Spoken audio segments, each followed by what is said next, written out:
Welcome back to the Dynasty Grind. My name is Peter Howard at PA Howdy on Twitter and everywhere else. Can't talk long today because we got surprise. It's a good one. It's a good one for a change. Surprises usually suck. But we live stream 9:30 every Wednesday for a couple of hours answering or talking about any and all Dynasty questions, comments, or thoughts you may happen to drop in the chat. So please drop some of those so we have something to talk about. I'm usually joined by Tacit Assassin or Zach Reed from the Dynasty Dummies podcast, and also Russ Fisher from the Trade Addicts podcast on the DLF network as well. But he hasn't been around too much lately, so we've been trying our best in his absence. But yeah, welcome back to the Dynasty Grind. Let's talk Scott Fishbowl, or whatever else you might rather talk about, to be honest with you.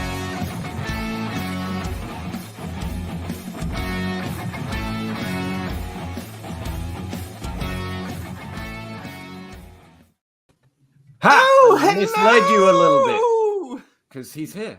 Russ is here. Look. I can't remember which side of the screen you go on. That's how long it's been. I have no idea how long I have. My wife and daughter went to Target like an hour ago, but they're still not back yet. So I figured I'm in the basement. It's 9:30.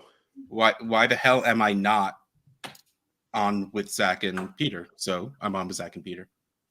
It is nice to see you. It is so effing nice to see both of your faces. Miss the hell out of both of you. Absolutely. We're down. I feel like we may be inside of 30 days, Russ, at this point. Like we're almost to the expo. Let me look. I'm so effing ready. 28 days, 2 hours, 24 minutes, except for I'm going to be there before that. I have 28 days, 19 hours, and 24 minutes. Yeah, we're there. I'm ready.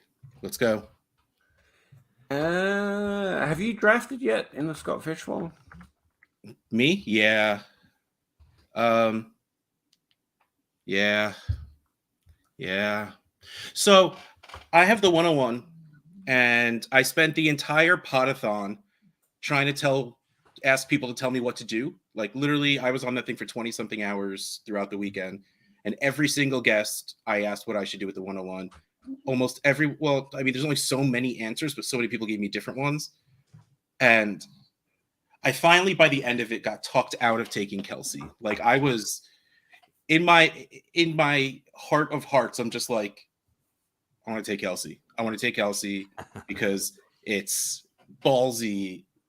It's exciting. It's such a gap between him and the rest of the tight ends. And so many smart people were just like, and so it was between the quarterbacks, and I'm not taking Josh Allen because he has a week 14 bye, and that's killer.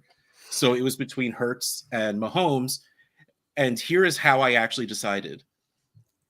I knew if I took Hurts and missed out on the Hurts Devonta Smith stack, I would probably just rage quit because I want both of them. So I took Mahomes because I'm just like, I'm not sad with Mahomes. I can give a crap about stacking him with any of his pass catchers because Kelsey ain't falling to the 212, and I can't trade up.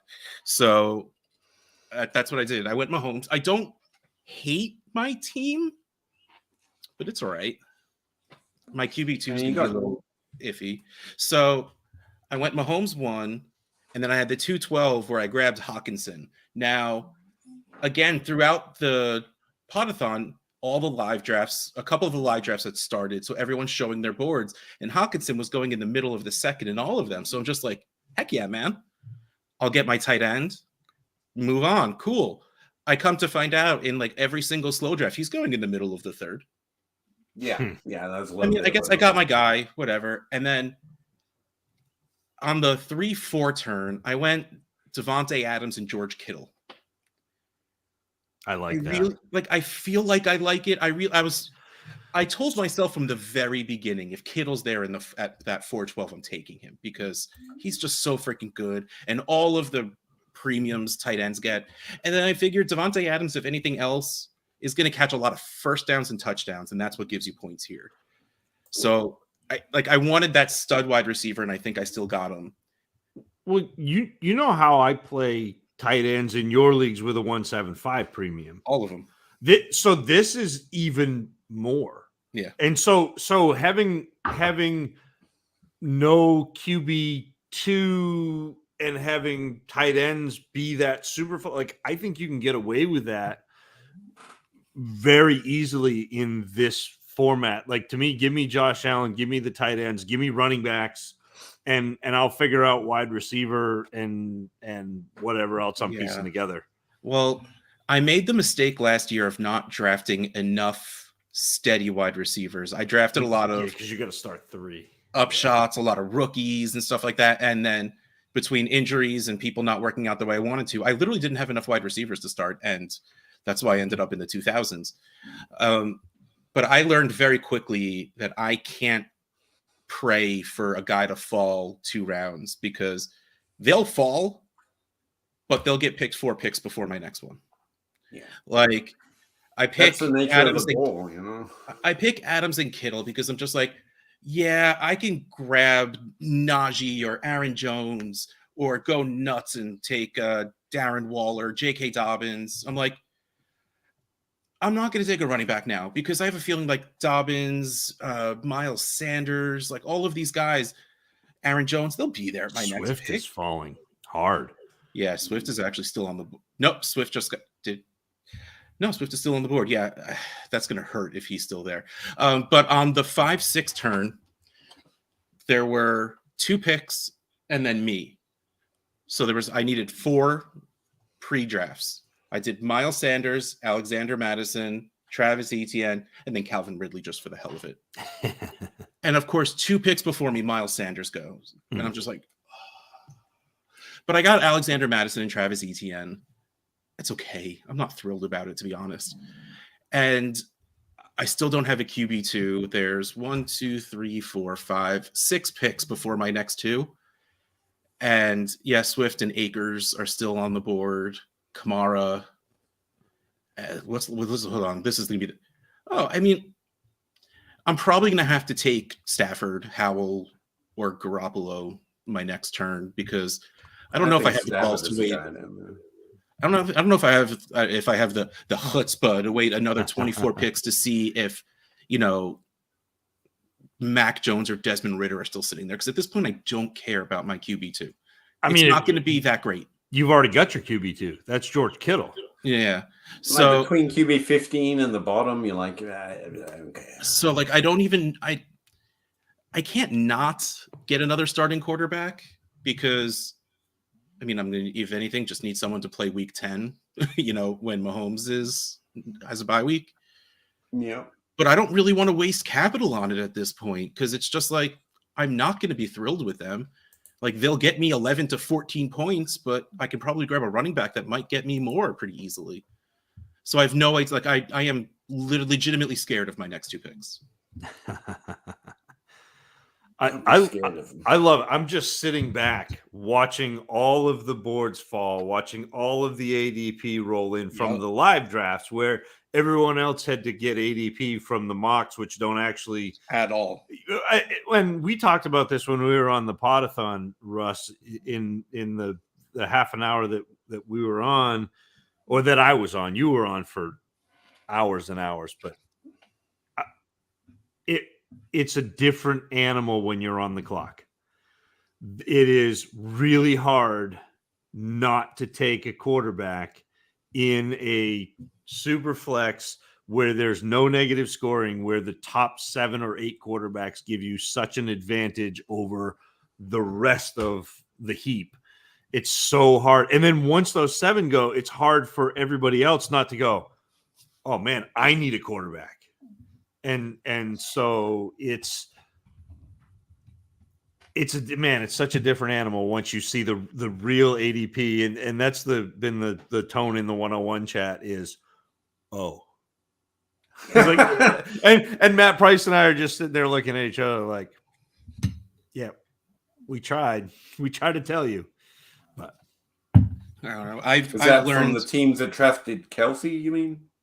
Well, just everybody, like they didn't expect quarterbacks to fly off the board as fast as they did. And I said, like, that's one of the notes I throw out. Don't underestimate exactly how quickly they're going to go.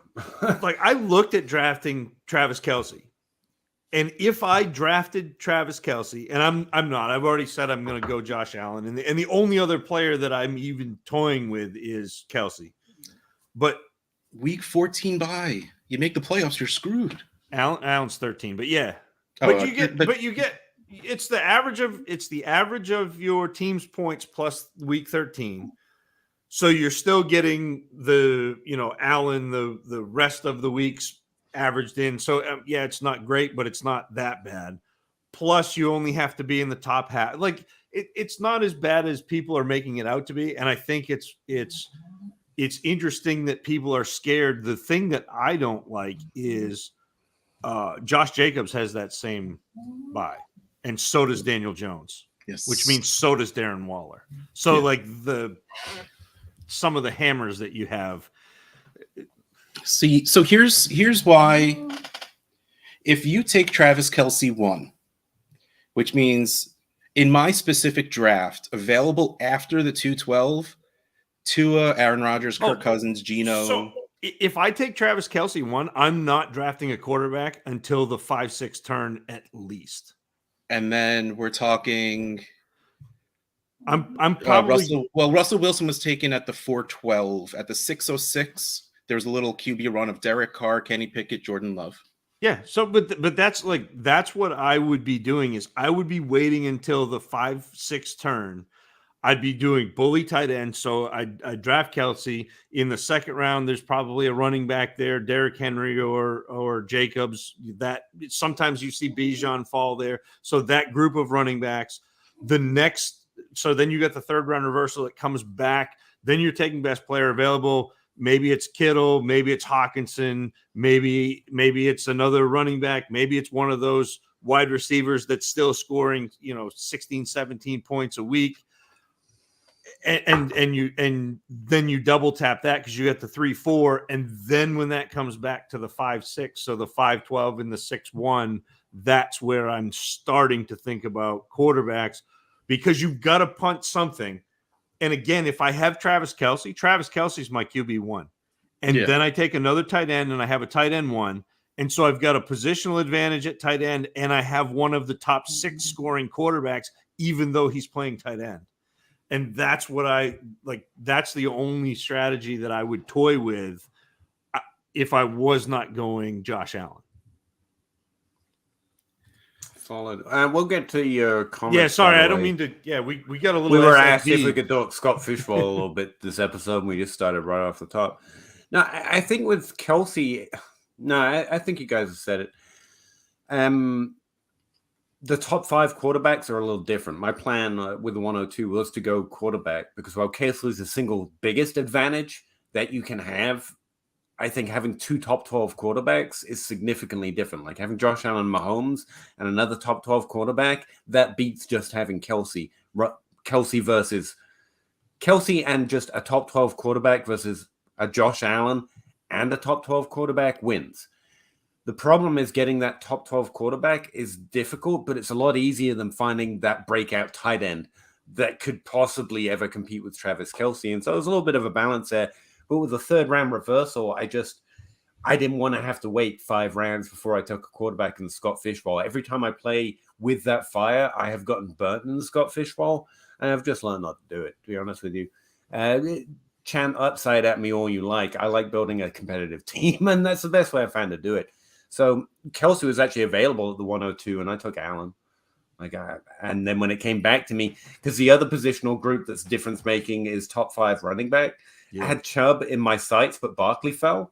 So I just bapped him. I've been bapping him through the first 4 rounds. I've just been taking the top value faller, and I took Saquon Barkley because he was there. And I still regret it because Saquon Barkley and Chubb, the difference to me is in Dynasty, Saquon Barkley has got more value. But in redraft, Chubb has a team. Saquon Barkley hasn't signed yet. So I was probably a little Dynasty brain there a little bit. But hopefully he signs and I'll be fine. And then when it came back around, I got to do something I never get to do, which is draft Devontae Adams because I play Dynasty and you can't do that. But in this format, I can. And that was, again, a bat move.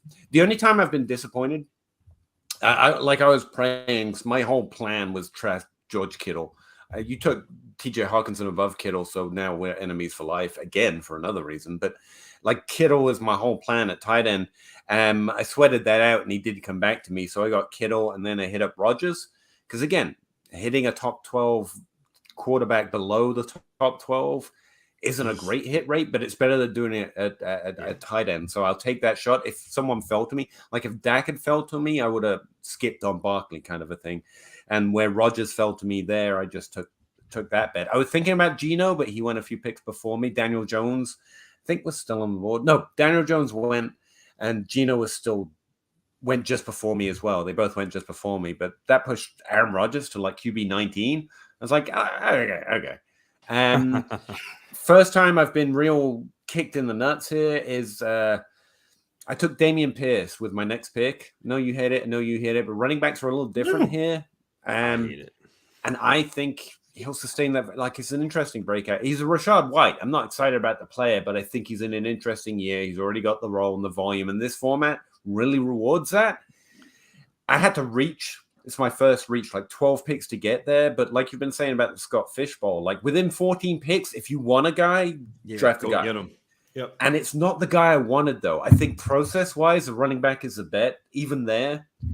But I want Pat Freiermuth, and you know I want Pat Freiermuth, but it was like 25 picks ahead of ADP, and I knew he wasn't coming back to me because I've been watching this league draft, and they're more than willing to do what I'm doing. If it's within 14 picks, I'm going to take him. And he stands out. The tight end position stands out. I was like, he's not coming back. And he didn't. So that's the first time. Like, I don't know what I'm doing when it gets back to me. I've got Dameon Pierce and no Pat Freiermuth, and that's disappointing. Well, I think Pierce will get enough volume that it'll work out. That's the thing. It's just for you. Running back. It's just a scoring thing.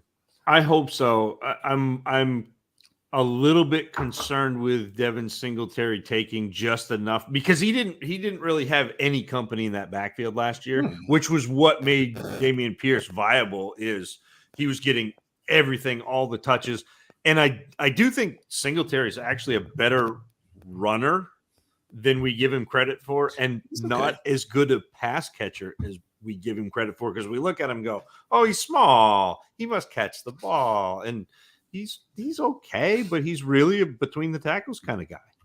Yeah, that's fine. I think the third round reversal I maintain is still way too overbalanced. It's too much, especially for this format. But it is what it is, and I mean, teams win from both sides of that reversal. So I'm not really. But I don't like drafting with it. I'm like, this is too. You imagine, but then when it does come back to you, you're like, okay, there's still a few players I like here. You imagine being able to start off your team with Josh Allen or Kelsey, and then Derrick Henry and Jacobs.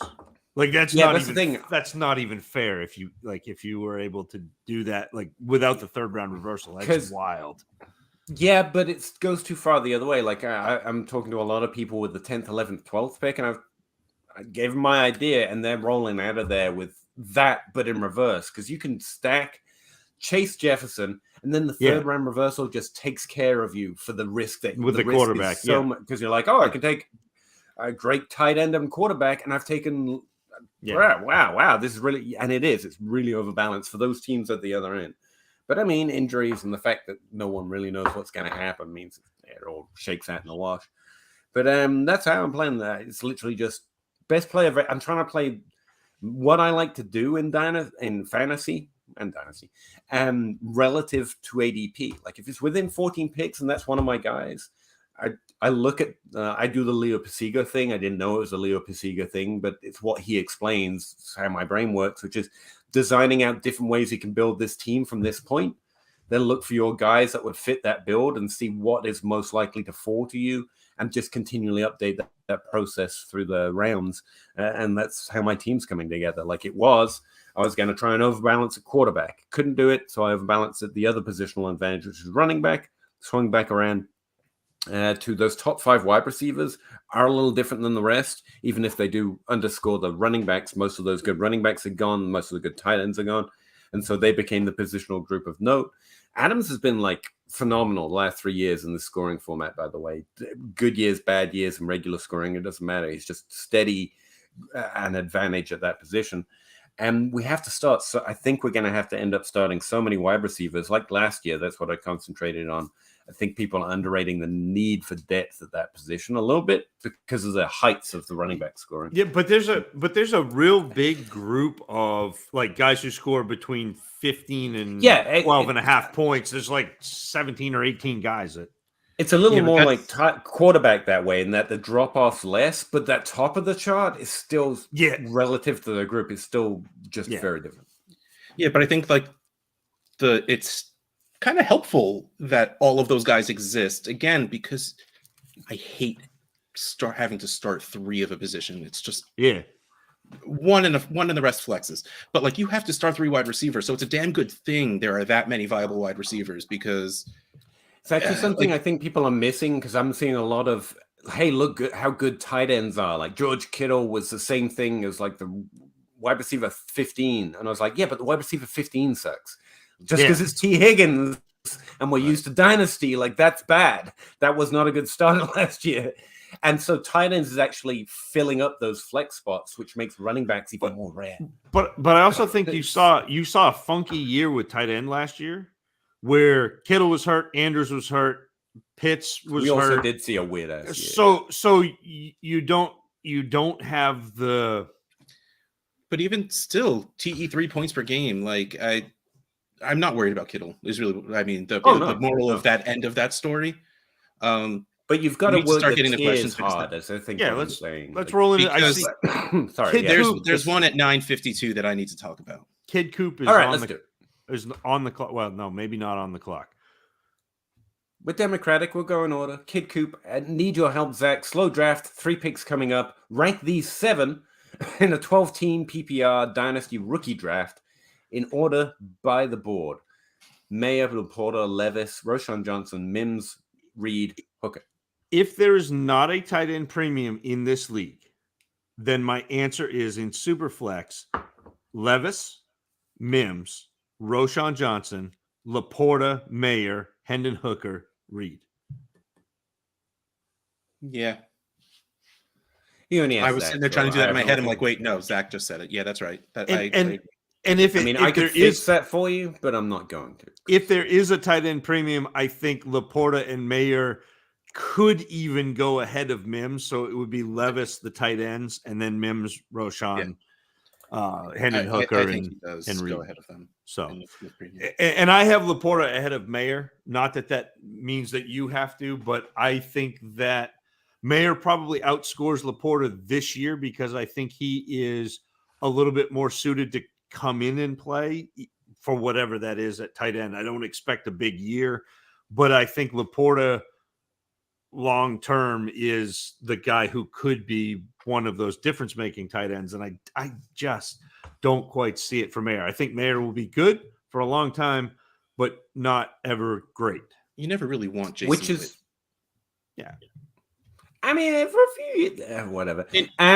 Who did you want to talk about? Let's do that. Tight ends, because he played every single game. And that's what he was towards the end, but there were a couple of interesting years in the middle there, which is also part of the arc. But back in the 80s, it was a different time.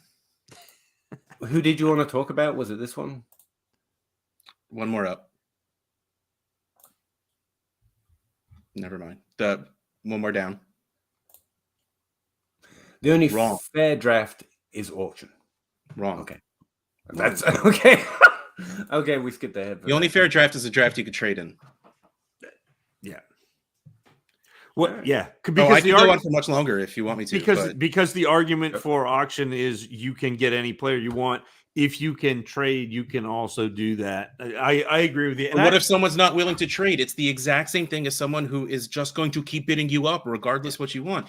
I have my heart set on T. Higgins. It doesn't matter if Peter's going to be like, no, T. Higgins is on my team regardless of what you put. I'm putting more money on. Even I have a limit where it's just like, all right, I went above my usual because I like this guy.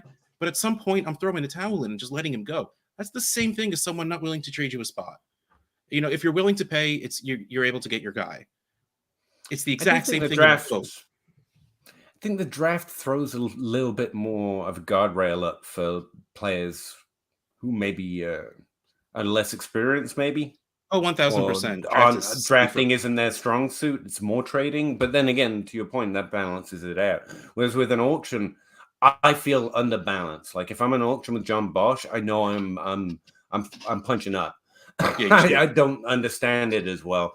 But like that particular skill set is less.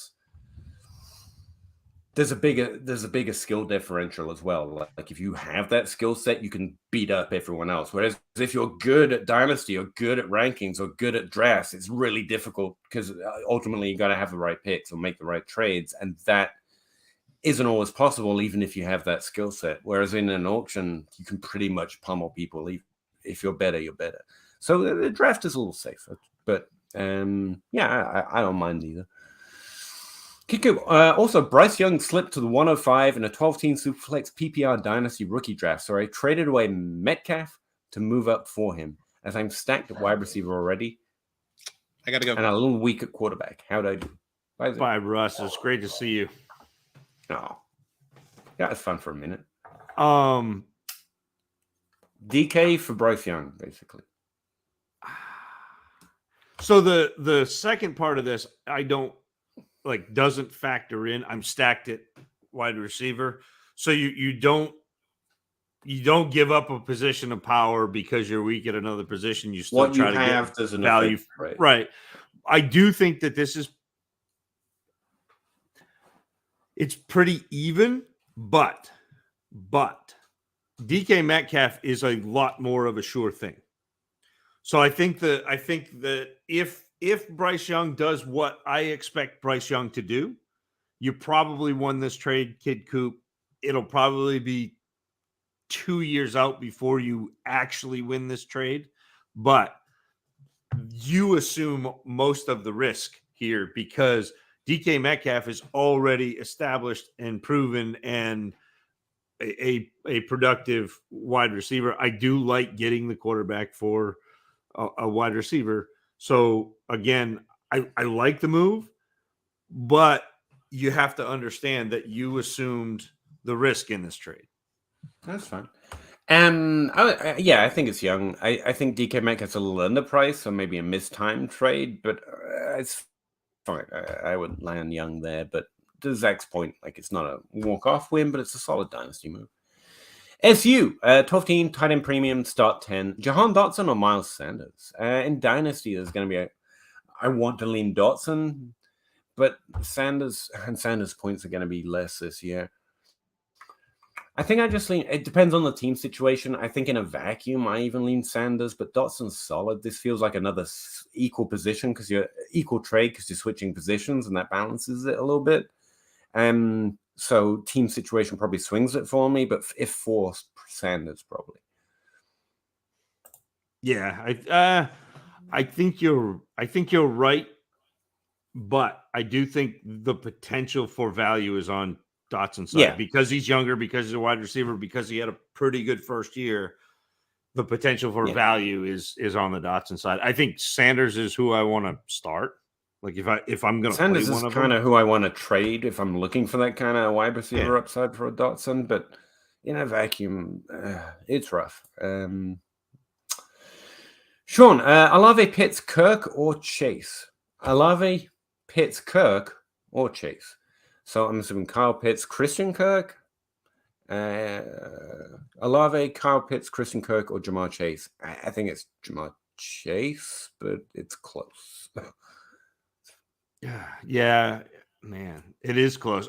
That's a team situation thing because if it's close enough that we're having to think about it, if your team is not one of the top 3 or 4 teams and you've got Chase, this is not a bad haul for Chase where you get a top 3 tight end and a top 10 wide receiver plus Christian Kirk, who could very well be a top 12 wide receiver again. He's probably top 24, especially with the addition of Ridley, but I would say that's the situation I like it in. You have to be building, in which case, but otherwise, it's Chase probably. But it's not like you're dancing. You got Chase, but J Cusp. Just going to move on.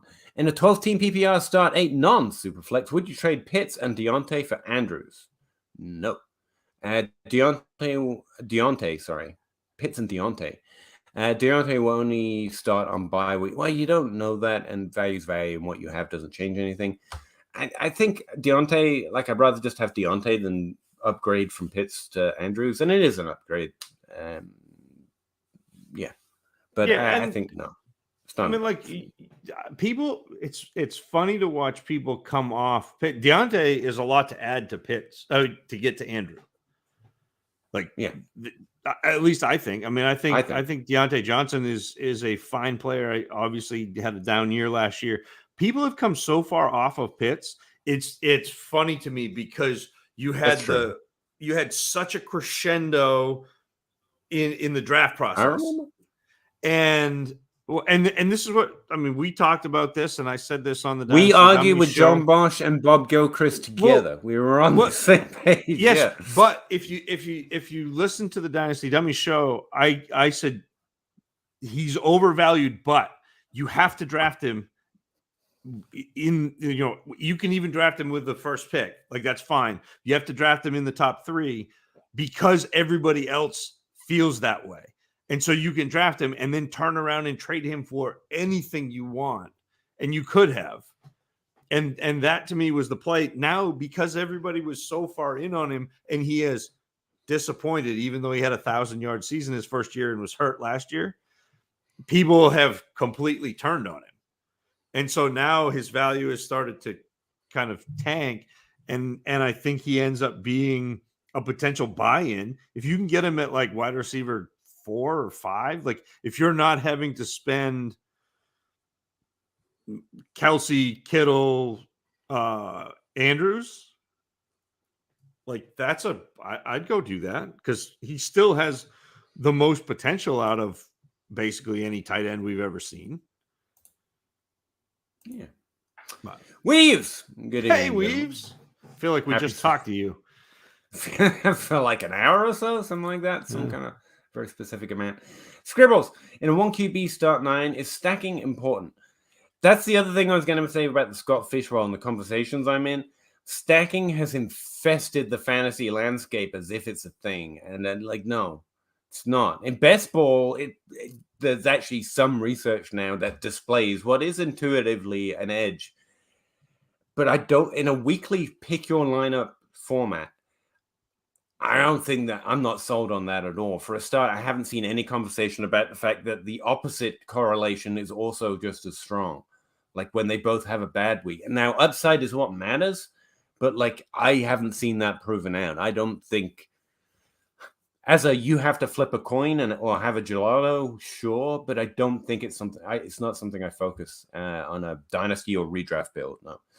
Have Lawrence and Jamal Chase, which is nice. Tried to add a second to Lawrence for Burrow, which is solid. Honestly, that's just I would prefer Burrow anyway. And it was declined. 25. I wouldn't be throwing first out just to stack. Personally, in Dynasty, I wouldn't do that. I don't think it's helping you week over week, unless it's potentially a best ball format. I honestly prefer Burrow to Lawrence anyway, generally. So it's fine, but I'm not about it. So everything I've read, and you can correct me if I'm wrong because you are far more into the numbers than I am, but everything that I've read has said that stacking the correlation and advantage it gives you is somewhere in the 3 to 4% range. And that's in best in a large example. Yeah. Yeah. So I don't think I'd go out of my way to do that, Scribbles, but by the same token, exactly what Peter said, I'd rather have Burrow than Lawrence, although I think he has more upside weeks, and that's the upside I'm looking for. I'm not turning my nose up at Lawrence, but also I'd much rather add a first and go further up because I think there are some guys above Burrow I prefer. So, but carry on. Sorry, I didn't mean. I think you're exactly right, but I don't mind throwing like the 26 first. I do that. That's far enough out that I can recoup that if I want to. But the difference between Burrow and Lawrence is enough that 26 first isn't going to shake me. And you have the potential for the boom weeks with the stack of Burrow and Chase, which is also nice. It's fun. It's fun when you go and you turn on the TV on Sunday and you're like, man, I'm half an hour late. It's already 1:37, and you turn it on and you look, and Burrow is 137 yards and 2 touchdowns to Chase, and you're just like, I won my week. Like, that's fun. I would say I don't like. I know that, and it's been a while since I read it, but the dispersion, like, it could be Chase and it could also be Higgins, and it's like if you have Travis Kelce, it makes sense. With Mahomes, like, there's a low distribution, there's a low range of outcomes where the one does well and the one does badly. But in Cincinnati, it's a little wider. At Buffalo, it's a lot tighter. But here's the thing, that's why best ball works best, because sometimes it's the tight end, and sometimes it's just that running back who's catching the touchdown. And in Dynasty broadly, I don't want to go too far into that bucket. I mean, just play the players. But, but again, with this one, I think you're getting the better players. So, like, the stack doesn't factor in as much as you're getting the better quarterback. Pacheco, he is what he is. I think he's slightly undervalued after the season, but he's a fine second-round pick for a depth running back if you're in the position that you need a running back, which no one can be because we're in the middle of the offseason. Sentence is long, I know. He's fine. I think we're going to see similar roles out of him that we saw last year. Like, CH actually still has a role. Pacheco came in towards the end, but I think that's just game scripts. I don't think we're seeing him develop into the next Hunt or anything. So he has value. He has starter potential as a running back. That's really important. But that's where I'm at. I don't see a growth in, now he's a top 12 guy. But he's also low drafted, so I love him, obviously. Zach Harris, evening, guys. How are we feeling about your SFB squads? Mine's great right now. It's I haven't perfect. Right I haven't made a bad pick yet. Yeah, I'm fine. I didn't go into it with a strong idea of exactly how I wanted to do it. Like, some years I do, and so I have a lot better positive or negative. As it is, I think I've done as well as I can with my draft picks. So yeah, I feel pretty good, pretty confident. The cool thing, Zach, about the Scott Fishbowl is because it's gotten so big and because Scott had over 30,000 signups and can only put in 3,300 people. So you're getting like 1 out of every 10 people. The people who do get in are really excited about it and also really plugged in. So your statement about don't think you get your guys because you get sniped. Yeah. It's because nearly everybody that's in the Scott Fishbowl is dialed in and making some really good picks. It's what I try to concentrate on. I was on the podathon for a brief half second, and the only thing I wanted to tell people is, like, just play your game. Yeah. Because you're going to get out of the draft or you join Twitter and you see JJ Zacharyson just slaying. And yes, every league's different. And the problem with the variant ADPs and all these leagues is some teams are just going to be able to do better, knowably, beforehand because of the way it falls, because of the way people prefer to play their game. But you really have no effect on that. Just have fun. Play your game. Every game is good enough to get into the playoffs. Everyone has a puncher's chance of winning. Draft your team. And unfortunately, too many people are good at it. And so you're, like you say, in my league, like, I know that guy's not coming back. ADP should easily come back to me, but I know everyone between me and them knows that and is capable of identifying the same players that might provide an edge or more likely provide an edge. And so, yeah, you just got to play a game. Take the best players. It's okay to reach, like in any draft, but you have to be a little sharper with it. Again, like if it's within 14 picks, especially in the first 5 rounds, you're like, yeah, I'm going to go take my Nick Chubb in the early second instead of the late second. Perfectly fine pick, you know? And the further down we get, the more it's going to be. The guy that you want in round 10, you best start thinking about it round 8.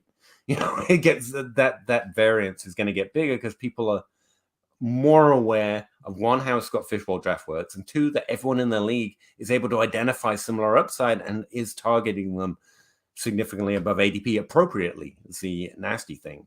Although I will say someone in my league took Kenny Pickett, and I was like, yes, that's one extra player being pushed down a little further to me. But, you know, that's just some hate.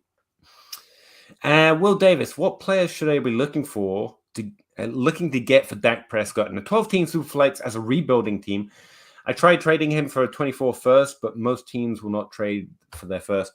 Yeah, if In a superflex, Dak Prescott isn't trading for at least more than one first isn't enough. The only thoughts I come up with is one, wait for in season. It's going to be easier, I would hope. Target the Kyler Murray owner. You're looking for people that might be too low on someone else, and therefore you're not trading directly for picks, but you're able to get that value out. So the Kyler Murray owner might also be buying into the Kyler Murray distaste. Also, a thing that might exaggerate as he doesn't play this season, so I keep an eye on it. Is there any other quarterbacks thinking in that range? I don't think so. If you're looking for value, like the other guys I can think of is like Stafford and Rodgers, who might be losing value because of age, but that's more about if a team's looking for points, more points. I mean, Daniel Jones is the guy who's perennially undervalued, but to me, Gino, maybe if you can't get what you should be getting for value with Dak Prescott alone, make it a package. Like, go figure out how to manipulate this where you get what you want for Dak Prescott because you add something else. And just because you're rebuilding doesn't mean you can't trade picks or young players as long as you're getting back something that continues to help you build. And there the question, what should I be getting, becomes what do you want on a build? So you know your league better, but my mind runs straight to wide receiver and youth. JSN, Jordan Addison, it's just not enough for Dak Prescott, but in your situation, it might be a way to get rid of him, depending on what they think of the rookies. They did just draft him, though, so it becomes awkward. So Traylon Burks plus, that's where my mind goes to. What are the young wide receivers I want on a building team? And if it's got more risk, like a Traylon Burks, I want an extra on top, and it's more possible because of that decrease in value. And Drake London, I'm rated much lower than Olave, and yet I would put them in a similar bucket for expectation moving forward. Or maybe you're not a wide receiver builder. Maybe you want to look more at tight end, that positional edge. Like, what do people think of Kyle Pitts right now? On a building team, he's an interesting guy to target. In your league, I mean, not broadly. We don't know what people think about him broadly. But that's the edge you're looking for. What do I need on a building team? Where might that value come back to me without picks, or picks being the central part in my league? Go look at those rosters and see what shakes out. The other thing, Will, you might try doing is go out a year. Go try to trade Dak for 25 first, because people are going to be more willing to part with those because they're 2 years out. I mean, it's the same thing that I said earlier where we were talking about trading the 26 first round pick. Like, I can recoup that. Same thing with the 25 first. Like, if I'm trading with you and you're asking me to give up 25 firsts, I can recoup that. I can go acquire Dak, and then if I want to trade and get to the 25 first back at some point, either from you or acquire somebody else's. So that may be a way to do this too, because those 25 firsts are still first round picks. You're going to have to wait for the payoff, but this time next year, those are going to be valued like 24 firsts are right now. Like, that's just how this works. Further out. That's the thing. If you can't get what you should or close to what you want for him, the answer is don't trade. Don't panic trade. Don't trade to trade.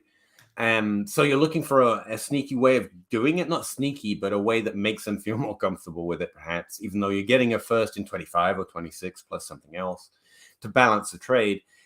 Or, again, bottom line is if you can't get that value out of Dak Prescott, you're just going to hold Dak Prescott. Even on a building team, if you can't get what you need out of it, you'll hold it, you know. But those are some ideas. Hopefully they shake out some potential possibilities for you, depending on who you like. Again, you might not like Kyle Pitts. You might be a big TJ Hawkinson fan, which isn't where I'm at, but he's young, positional advantage. Maybe you can find a trade in your league that way. Use your own preferences, you know. EJD. Oh, we went through this. Okay. Tight ends play a very physical position. Yes, they do. They get hurt a lot. Yep, so do most NFL players. And more than wide receivers and quarterbacks. Do they get hurt more than... So I think there might be, but that's just intuitive. I haven't looked. They do, but it's because there's so many protections for quarterbacks, and they've actually started protecting wide receivers with the defenseless wide receiver and hits over the middle. And tight end, they haven't protected tight end. And if you look at the way tight ends get hit, they get hit low because they are huge human beings. And the way to take them out is to hit them in the legs. And so you see a lot of knee injury, lower body injuries with tight ends for that. So I agree with you, EJD, that they do play a physical position. They are, they're not necessarily injury prone, but they are more susceptible to injury based on the way they're being attacked by the defense, I think. Kid Coop, and also just wanted to say, appreciate you guys and all that you do for us. You're the best. I mean, we're happy to talk to you. It's not a favor. It's a blessing from our point of view. Zach Harris, I appreciate the Excel rankings you shared today, Peter. Positional rankings, got you. I was going to say I haven't done Scott Fishbowl rankings like my rankings, but we're going into our 10th round in my league, and some QBs are going way later than your rankings. Already have Herbert and Goff. Nice. Continued. What point are you grabbing a third QB in Scott Fishbowl? At the point at which I think it's limiting another team's potential to win, because I think this in draft general, people will overestimate exactly how many players there are that make a significant difference. So if you can, sorry for the term, kneecap at least one other team in your league because they've waited too long, I think in a redraft format, I've always kind of been in on that edge. And also, you don't know what's happened. Like a few years, I have a bad record in the Scott Fishbowl because I got hit by injuries and played thin at quarterback. Like in a redraft format, that can really hurt you. The line is where that starter value would be better than the value of a replacement of an actual difference-making quarterback. So the problem with all these guys is they're not that. They're just a block. They're giving you baseline production. Love, Mac. Maybe Mac's a little better than that. Purdy, maybe a little better. Lance, if he plays, is going to be better than that. And so you're trying to get the ones with more upside still. And if they fall to you, where is the line? I could probably draw it based on my ranks, but like, put it this way, I've got positional tiers based on where the value difference is going. And if you think most of the best top 12 running backs are gone, and most of the best top 12 wide receivers are gone, and probably the top 12 tight ends are gone, QB3, it can be QB3 open season. You're probably overdrafting him a little bit there, but that's okay because of the potential it gives you in your league, the safety it gives you in a redraft format, and for at least your QB1 spot. So where would that end up? Again, I don't want to open my sheet and crash everything, but I think it's like I'm heading into picks 7 and 8 now, and I'm starting to think of those kind of edgelord kind of moves, you know? And so by the time you get to round 8, like if you can get a starting quarterback there, someone's let him slip too low, I think. So that's about where I think the line is. And of this crew, and I know this has been kind of the en vogue answer, but Howell as a QB3, because of no negative scoring, his potential for running, he was a very good runner his last year at North Carolina, but he was also, his first 2 years at North Carolina was one of the better passers in all of college football for 2 years. And then he graduated 2 NFL running backs, 2 NFL wide receivers, and still kept that team afloat with his legs. So like the chance of him being successful in Washington and adding points with his legs, because you get that 0.25 points per carry. Like I really dig on that. Also, Purdy, I mean, if he comes back healthy, he's a really good throwing quarterback. You expect him to be pretty successful. So rushing doesn't extra aid quarterbacks in this scoring format. By the way, you can almost 1-to-1 your ranks between what you're used to and what Scott Fishbowl does. More is more, essentially. Like it's not like Howell's better than Purdy because he runs, but running quarterbacks are typically better in any scoring format because they've got another way of. I just wanted to point that out because some people were saying that running quarterbacks have higher upside because of the scoring. And no, the scoring isn't extra favoring it. It's just that rushing is another avenue for point scoring in general. So yeah, also I undersold there. Like by the time you get to like the top 20 running backs and wide receivers and the top 10 tight ends are off the board by round 7, if I remember right.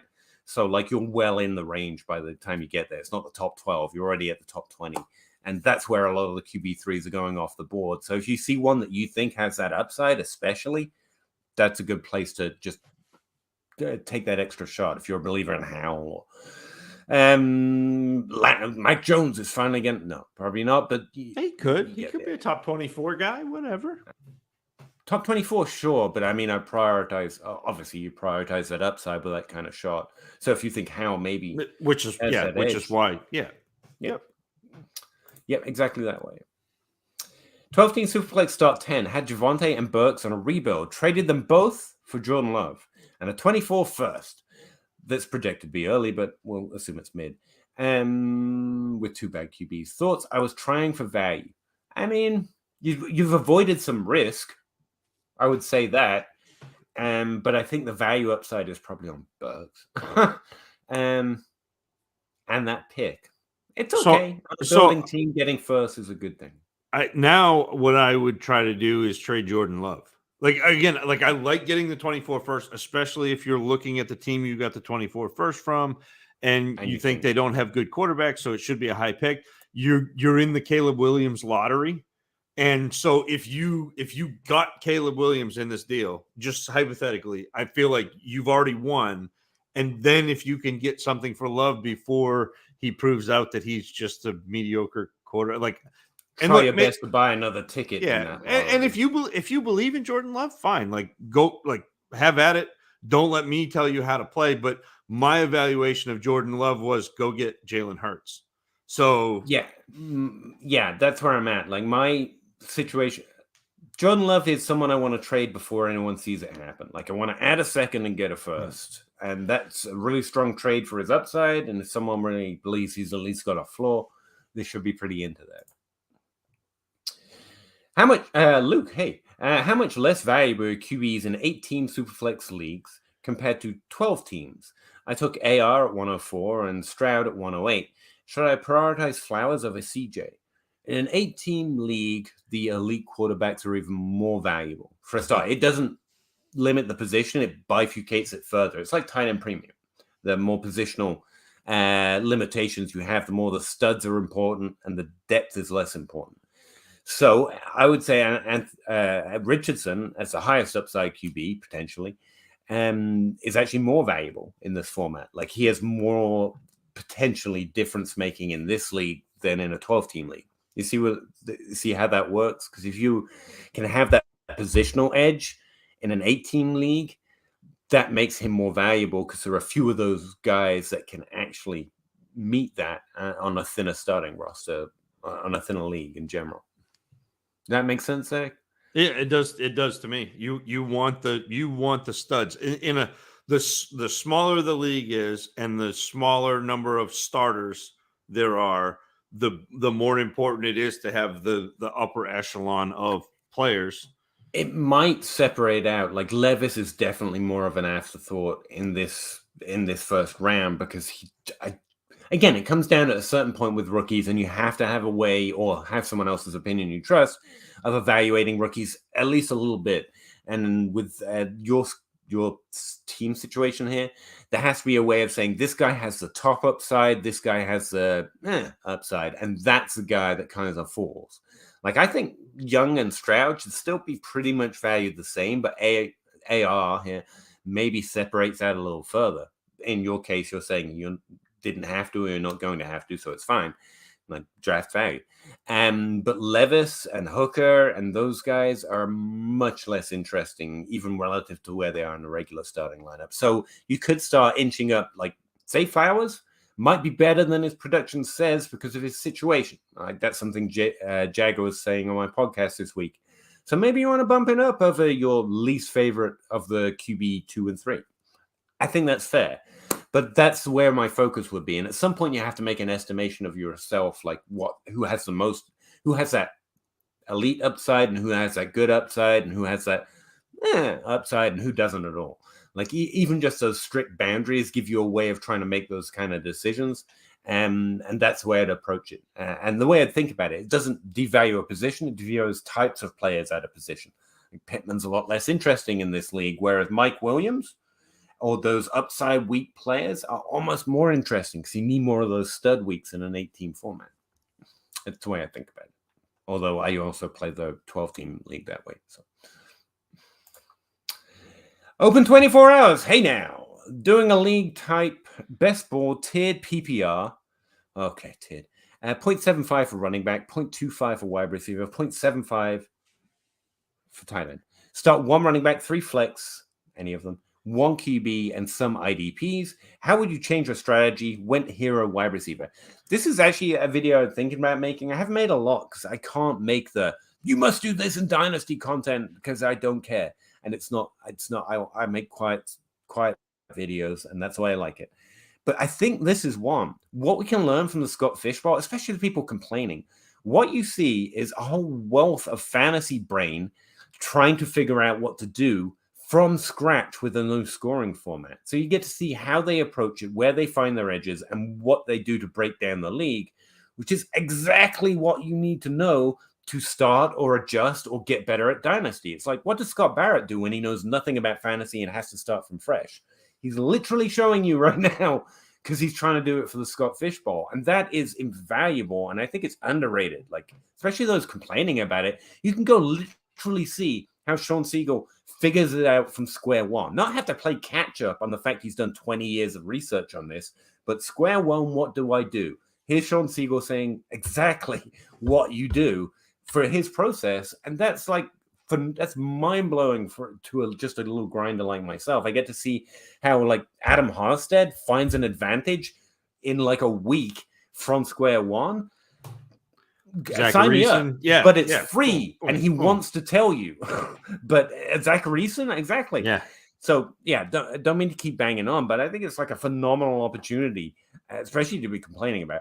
But the way I would go about this is creating a scoring history and doing literally, again, what most of those guys have been doing, and I've been trying to recreate, which is look at where those tiers are, how much of a separation they are, and therefore prioritize what positions you want to focus on more. And then you take into account how accurate you or ADP in general, depending on how you play or both, get those types of positional rankings so that as you're drafting or as you're trading, you can compare it to a reasonable level of expectation for how valuable that person at that position is in that league format. Like that's the blueprint: box 1, box 2, box 3. And the first thing is getting a history. And I know you might not like the data crunch, but like it's pumped out by all of us. It's pretty easy to get the basic stats and run a simple calculation by timing receptions, in this case, by that tiering based on the positions that are actually identified of. Then just do a scoring history. Where does the running back 5 score compared to the wide receiver 15? Where does the tight end 5 compared to the quarterback 24? Just by making a simple table, you're already starting to create an expectation of where do you want most of your draft value. Okay, now I compare it to where the value is in ADP or where your league mates are at based on the trades they've done or how they did their startup to see any potential edges. And again, what the conclusion is partly up to you and your opinions on that stuff.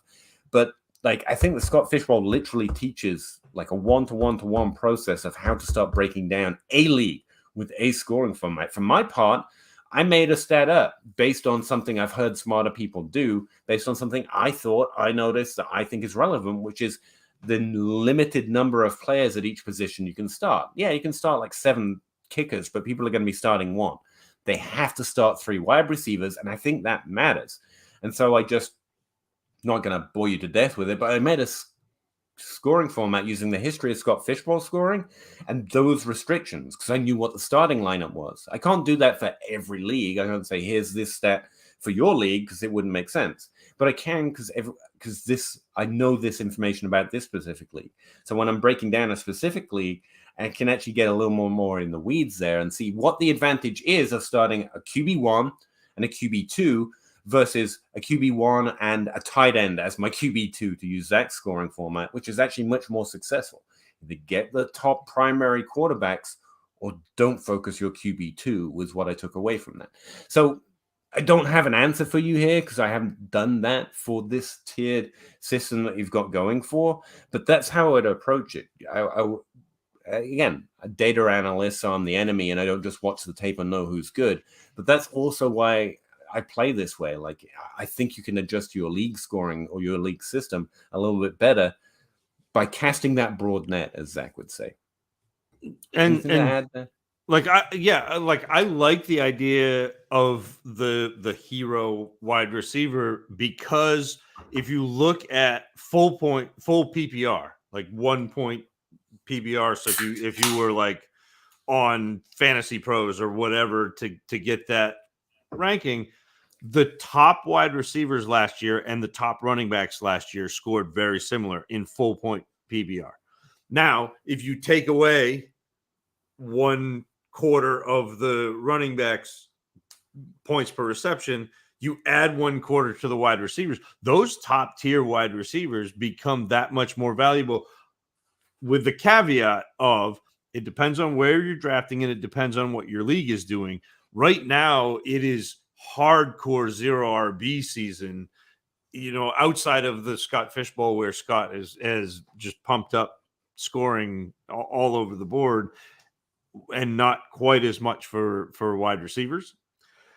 So again, like I like that start, but it depends on where you are and what you're playing. And Peter, you hit it exactly on the head with the tight end. 1.75 premium makes those top tight ends. I want at least 2, maybe 3, because you can use them as a flex. You can use them as a super flex because they're scoring that much.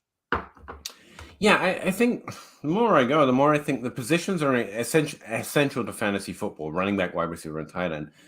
But by the time you get to the end, or when you come to your idea of a league or a scoring format or a draft strategy or whatever else, the positions are fictional. There's just players, and they score a certain amount of points. Like even the injury rates, you keep in the back of your mind, but you don't really adjust for it because the upside is what matters.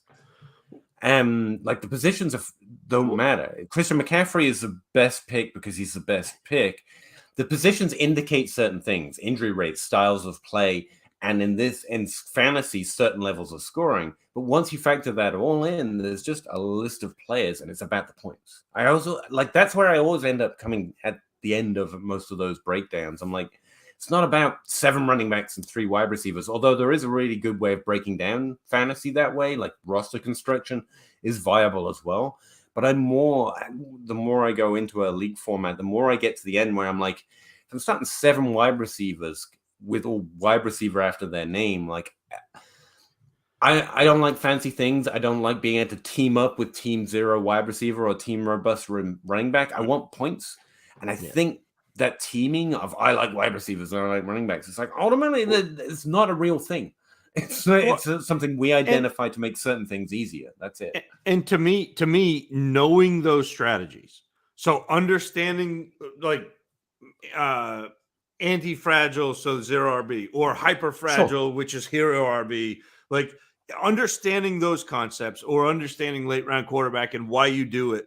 If you understand them, you can identify situations where either that is a strategy or pieces of that strategy are beneficial to you. And so to me, it's more about having an idea and understanding how the strategies work and the theory behind the strategy.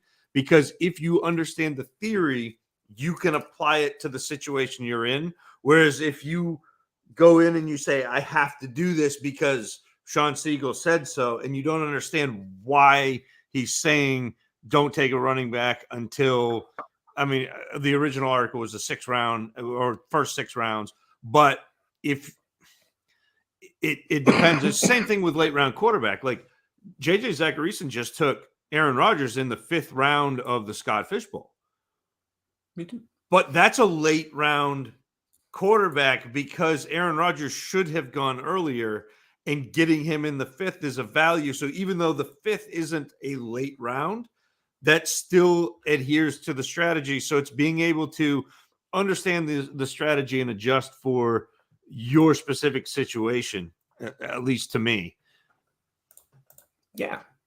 Sorry, I didn't mean to go on a rant, but it's really interesting right now. Like right now is a really good time to pick that stuff up. Like I learned a lot through the Scott Fishbowl season. I think it's underrated.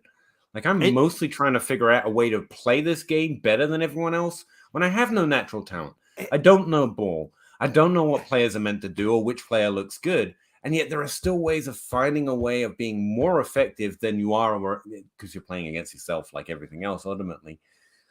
just by trying to apply some of the lessons that are getting taught for free. And the coolest thing to me is everybody right now is so available because the grind of redraft season hasn't really started. Yeah, guys are doing best ball and underdog and that sort of thing, but they put it aside right now because this is the Scott Fish Bowl and this is like the big event and everybody is available. People are posting their teams. I guarantee you that if you go and ask respectfully, what was the thought process behind X, you can get some really great information from some really brilliant fantasy analysts who you wouldn't necessarily otherwise have access to that way. Sometimes it's frustrating. Like that's kind of what my podcast is about when I'm doing interviews, and so, like listening to Russ describe his fishbowl team, and it's just, he just selects good players. There's just, I mean, there's no like I wear this, and that's kind of why I like the data stuff too, because you can almost sometimes you can line it out like that. But talking to Jagger this week, he's very much watched the tape, but he understands the analytics. But if you go down a little bit further, he's like, oh, yeah, I'm looking at NFL trends too. And what you see is defenses starting to do this, which means this type of player is getting more opportunity. Now, I like this player, but you don't have to care.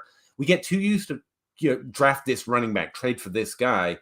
But the stuff that goes behind it means that you can go, oh, and that means also Damian Harris. And that's the stuff that kind of makes me look up a little bit. And it was a good conversation anyway. And like people are out there doing it for free right now, like just openly. Like, hey, look, here's how I literally figured out fantasy football in this scoring format. It's like, oh, thanks. I mean, like that's pretty neat. What's Josh Downs' outlook with Rich this season? No, I don't have a lot of expectations in a rookie season for any position, quarterback least of all. With Josh Downs, I'm hoping for 600 yards as a rough count. I'm hoping for him to be startable in half of his weeks, finishing inside the top 36, to rank inside the top 36 in points per game or points by the end of the season. Like that's my baseline. Like that's what I want, ideally, as long as he's healthy. Richardson, I hope he starts. I don't know how many games he's going to play.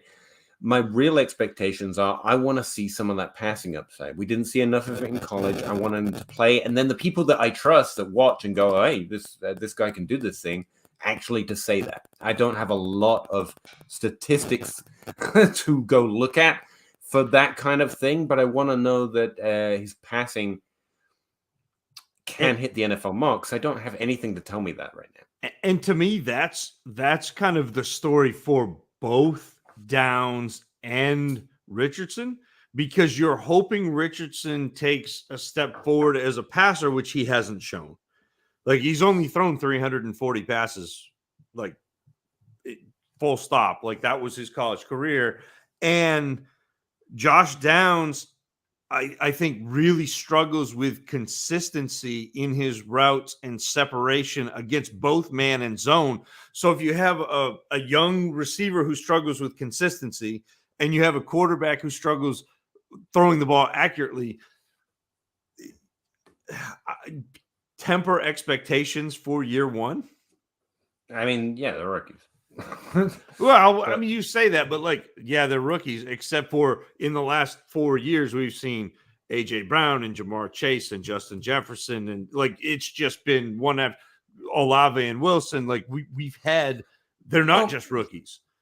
Yeah, but here's the thing. Last 3 years have been great for that kind of thing. They're not the best years or anything, as I ran through on the podcast recently. But I mean, Jefferson had the best of all those year great ever. players, Justin Jefferson and Jamar Chase and Waddle are the only three that were startable for the majority of their season.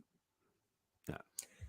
Chris Olave just had the fourth best rookie season in that time span. He finished in the top 24, like literally as wide receiver 24, was startable in about 30% of his games. Like when I say they're just rookies, I don't mean we're not going to see great things or great things for a stretch. But if you're hoping for a season, like, okay, yeah, sure, everyone can beat Jamar Chase. I think that's unreasonable. That's why he was different. I'm not it wasn't saying his upside or how great he was. I'm not saying everyone is Jamar Chase, but you can't sit there and go, oh, he's just a rookie and not. Okay, well that's fine. You can, but you can also look at Olave and go, quarterbacks don't matter, but Olave with Jameis Winston, who was throwing decaf balls, was amazing, and Olave with the Red Rocket brought him down to top 24. So, like, well, I mean, it's like physically possible for me to be that much of a jerk, but all right. But that's the thing. Like, I can have reasonable expectations and expect them to cross it. I think that's fair. But if you're expecting to, I don't think we can know this guy is going to be a good early draft pick or an earlier draft pick than most rookies. I think that is an unreasonable expectation. And that's what I mean by just a rookie. Like, I don't think you should place a lot of high value in immediate difference-making starter potential, at least outside of a stretch. And in redraft, that comes in the form of, are they still going to be rostered by the time they get there? One of the interesting things, by the way, is we were talking about recently about how most rookies are doing something by week 4, for example, which is true, and the percentages work out. But then 2014, it's exactly the opposite. Like, you always kind of have to have one foot in and out the door with rookies. Like Evans and Beckham, for example, went off down the stretch, which is more broadly true. Players do better by the end of their season than the start of the season as rookies. But as we were looking at percentage-wise, most of them are doing something by week 4, as you were saying. But as Beckham we were was saying to keep Beckham an eye was on injured. Addison and stuff. Beckham was injured to start his. I mean, so like it's a again there are funky one, exceptions, but Addison again we're talking about an exception group. But and I just point to the 2014 wide receiver class because it's an easy way to look at it. Evans wasn't, for example, and there are other exceptions. Like one foot out the door on rookies is always kind of the way I play it until you see something. And while that early signal is really great, like it's like Burks right now, I still want to drag my feet on some players judiciously because you want to make those few out, to your point, outlier bets relatively rarely. And it's normally because of injuries or missed time. But even week to week, it can be like, I don't remember Mike Evans struggling much with injuries, but he definitely performed in the second half of the season more than the first. Yeah, I mean, he missed. I think game 4 or 5, like because I had him in our start, like my dynasty, my home league startup, and dropped him around week 4 or 5 because he was okay, but he got hurt, and I needed a running back, and I was dumb, and I was in a redraft mindset because that's all I'd played. And now looking back, I was like, I probably shouldn't have done that since he now has like 47 straight years of 1,000-yard seasons. But well, dynasty, we learn. I'm a dummy. That's that. I fully embrace that. Will Davis. I also have Bryce Young and Kyler. I forgot what the question was. What players should I be looking to get for Dak Prescott? Yeah, again, what you have doesn't affect what I try and do, but that means your team's in a better situation than just having Dak for sure. I mean, at least you've got that youth and upside already on your bench. PC 12-team Superflex start 9 PPR non-tight end premium. The 24 first, 24 second Reed McBride versus Andrews. Oh, that's it. It's Andrews all day. Even with the first in there. Like non-premium, no premium. Oh, sorry. And so Andrews is a difference maker, but at a position that doesn't make a difference. What? If he's different than Hawkinson, then I thought you were in the he makes a difference camp, like him. He does, but that's a lot to give it. Like I will not pay a first for a tight end in non-tight end premium. I won't, because a first round pick could be a quarter, especially in a super flex. A first round pick could be a quarterback. A first round pick could be a difference making running back, and I'd rather have those than I would a tight end, even Andrews.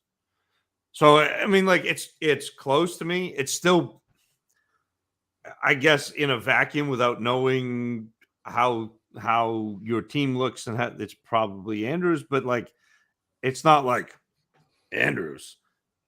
I get you. But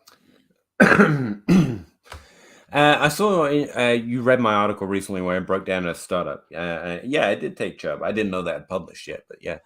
What are your expectations for his workload this season? I can pull up my projections, but that's just based on consensus ranks. I expect Nick Chubb to be pretty good this year because he's always pretty good. He's a top 12 running back. I don't have workload numbers off the top of my head. If you're asking if I expect him to suddenly have a larger receiving role, kind of, because Kareem Hunt was really what stopped that developing because he had it in college. But at the same time, I don't think teams shift their workloads directly like that. My main thing is Nick Chubb doesn't need it. Oh, yeah, and you asked at the end, does targets increase because of Hunt? Maybe. But I took Chubb where I did without having that expectation. I think his value is good without that uptick in targets. Like, he's just really good. See, I never expected Chubb. You and I differ on Chubb's receiving in college. But like okay. I was never Nick Chubb is going to be a receiver. Nick Chubb is the best runner in the NFL, and he's fine as a receiver, but he's not going to be a 80 target, 50, 60 catch guy. Like I would be really, really surprised if that happened. Especially in startups, I try not to buy into workload shifts from a player that's already established a workload. And at running back, okay, at least like I want running backs are about points to me, and that's what Chubb's got. He's always had them.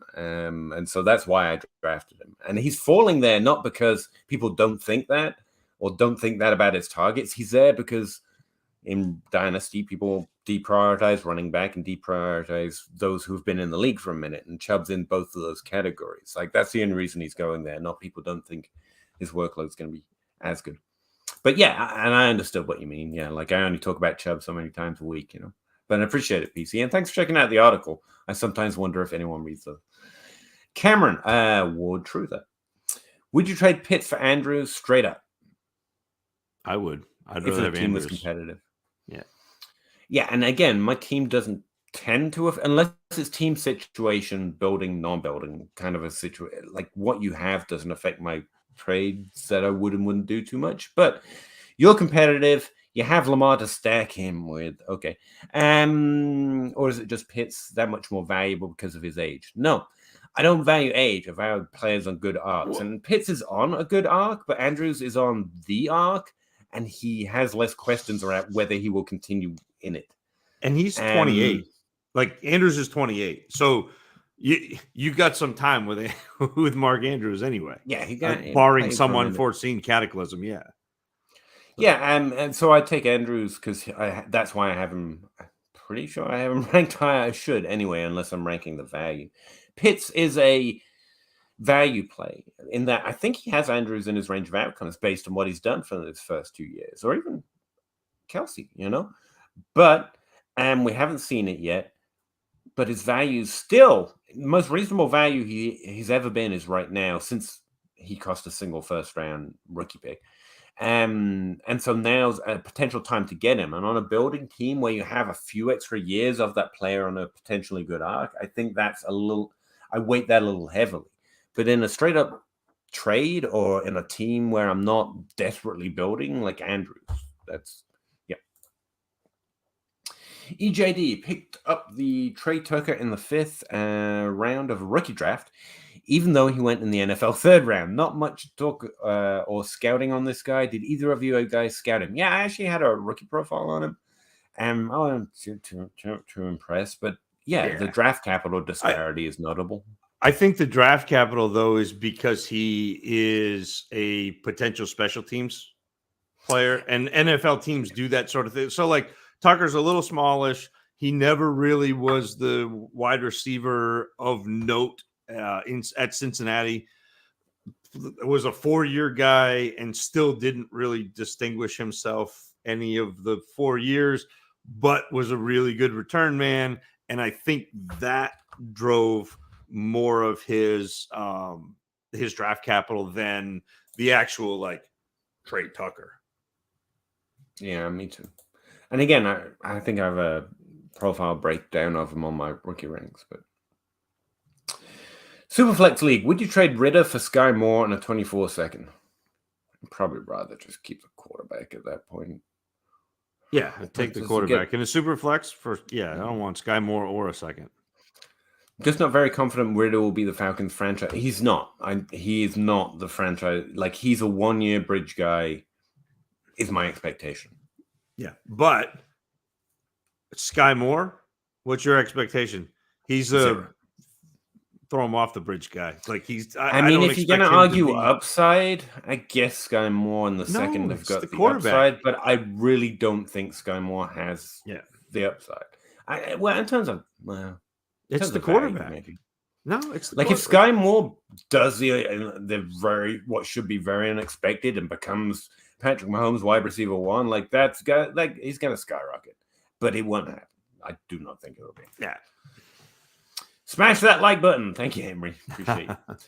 Frank in. Good evening, gents. It's been a while since I checked in, but football is around the corner. Well, happy to have you back, Frank. I hope you had a nice break because break sounded great. DJ Moore or Chris Godwin? Godwin. I was okay. We're going to be on the same side of that. I thought we were going to be opposite. It is Godwin for me. Godwin's got the upside, and their age is about the same, if I remember right. And Godwin's a little not older. to value age. I think DJ Moore is still younger than than we think. Yeah, he's one of those ones that came into the league at like 18. Yeah. But yeah, DJ Moore's a good player. Like I'm really happy to roster him, but like Godwin. Appreciate the advice. Just thoughts, man. But you're welcome to him, Luke. Thank you. Cameron, 12-team Superflex, Bajon, 101. Or Dak and Trevor Lawrence, and Dak. Or Trevor Lawrence and 104. I think it's Bajon and Dak for me. Yeah. Yeah, it probably is. The Lawrence and then whatever quarterback falls to 104 is tempting. That's fair. In a super flex. I think the more fun move and the move that I would be more apt to make is the Bijan, but like the smarter move may actually be take the quarterbacks, but I never claimed to be smart. Better lower tier stack for Best Ball Dynasty. Love or Dubs, Howland Dotson. Yeah. If I got to pick. But I'm really interested to see what Dobbs does this year, because if Love doesn't fall on his face, I think Dobbs is far more likely to be the one there than Christian Watson. I like Dobbs and Dotson in the same value range, for example. Yeah. The difference here is like I'm more interested in the mystery of Howell than what I think I know is more of Howell was a better quarterback coming in college. Out of college, yeah. So yeah. And Love's done nothing much to change that opinion over the last, what could he do, but still. Right. Rank these lower tier sleepers. Earl Smith, Jelani Woods, Juwan Johnson. No, I don't draft those guys. For me, it's Juwan Johnson, Jelani Woods, Irv Smith. Same. I would do it in the reverse order that you got listed. Never Irv Smith. I fought tooth and nail for the first 3 years, and I've just given up. Anyone who's not convinced is not going to be convinced at this point. He's small. Good evening, gents. Hey, Mr. Scamp. Hey, Mr. Scampers. Loved you in the Scott Fishbowl Podathon chat. Like all 36 hours. It was fantastic. He had him covered. Cameron Ward, what is Trey Lance value in Superflex right now? Like ham sandwich. Would you? The closer we get to the season, the worse it's getting because people are starting to realize that leash of value is gone. Don't trade him for a third now, because a third's not worth anything. Hold on to him. If he gets traded and ends up starting, then you either have a starting quarterback or a trade chip. Like I fully expect Trey Lance's value to at least rebound to the point where you can get a speculative first round pick for him at some point. Yeah, strong hold. Like there's no reason there. Unfortunately, we just reached the end of that. I mean, cycle. I don't think he's very good, but somebody in your league may. So, hey, Genji. Run. Yo, what's up, brothers? I tried. Pete and Zach. Hey, Genji. Appreciate you. B-Dags, what do you think about the top end tight end value in non-tight end premium? It's just Kelsey, man. It's just Kelsey. And then there's an interesting middle class. Some of them go at value. I like Fairmouth because you're also that's just a really young guy in the same tier. I'll take that. I'd rather have Andrews for this one. Like a second and Hawkinson. The second doesn't move me to trade Andrews. No. Andrews is kind of out of that. Like for me, it's Pitts for a different reason, Kelsey and Andrews, and then Kittle between them in his own little tier, and then you've got this middle class, and you're trading from that middle class up into that, and so a second's fine. Like sure. Well, no, because he's got Andrews. B-Dogs has Andrews. It's not to me. Side. It's not worth tearing down to get a second. No, it's not worth tearing down. No. Either side. Genji pulled off a trade last week. Congrats. What do you guys think? Send DJ Moore, Rashad White, receive Kyler DK. Oh, DK, where are you? At a 25 first? Yeah, you were. You did pretty good. You did pretty good. Kyler healthy like and Fields are a push if Fields becomes what everyone expects Fields to be, because they're both top 5 quarterbacks. And only if Kyler's healthy. Yeah. DK over DJ Moore. Like 100 times out of 100, and a 25 first, you would need to put a first round pick with Rashad White to equal a first round pick. So I think that's a little unfair, but he's definitely not worth a first. So yeah. B-Dags. Oh, he's talking to B-Dags. Yep. Kiku, to piggyback on the Metcalf Young thing, cool. I took Metcalf at the end of the 4th round a year ago when his value was way down. It still kind of is, by the way. If you told me I got him for the number 1 pick in the draft then, I'd be so pumped. Yeah, that's fair. Yeah, but value fluctuates and situations change, and it's the Bayesian approach to things. When presented with new information, you change your opinion. Well, look at it this way. Somewhere, somehow, there's a whole bunch of people who spent that on Brandon Ayuk. And, it's been okay, but it's not been DK Metcalf. So, shout out to the Debo Cooper Cup show from a couple of years ago. That was a fun one. That was a good one. Pete, are we in on Jaden Reed with a surprising 2nd-round draft capital? Zach, any tape on him? We broke all these guys down during the period, and I recommend the Dynasty Dummy Hootenanny when 3 people broke everyone down, and I've got rookie profiles. I liked Reed, and then JJ Zacharyson talked about him, and now you all like him way too much. That's honestly where I'm at. Like, everything's about the value or the potential likely outcomes. Where I don't know things, I just kind of chase the trends. Jaden Reed's a little better than you'd expect coming from where he comes from. But then did get 2nd-round draft capital, which is great. But his value was still almost nothing. And then everyone turned around and was like, oh, 2nd round, slightly better than you'd expect coming from the conference. This is the Isaiah Pacheco this year, where JJ Zacharyson's going to say, hey, I did say he was good, and he will be a little bit more than you expect. I did not say he was DK Metcalf. That's, or in Pacheco's terms, Austin Eckler. So I do think that Jaden Reed is probably a little bit more than a punt returner. So, but I also don't expect him to develop into somebody who's driving a ton of targets. He had a really good freshman year at Western Michigan. At Michigan State was fine. He has the ability to line up inside from the slot. He can also split out wide. He's 6 foot, over 185 pounds. I think that once he's got the ball in his hands, he looks like he's incredibly dynamic because he's going very fast. The problem is he goes fast laterally and he doesn't go up the field. And so if you actually got credit for all of the yards that he spent running sideline to sideline, he would have had 55 catches and 3,000 yards. As it turned out, he had 55 catches and 636 yards. So like he wastes an awful lot going side to side. Body catches too much, allows physical defenders to get in, knock the ball away, gets bothered by that physicality, gets pushed off route. So like he's not bad. He's successful against zones. It has the ability to win with speed on slants, has the ability to find the holes between levels. He's probably a secondary piece in an offense. And I don't think he ever drives enough volume to be really fantasy relevant, but he's more than a punt returner, I think.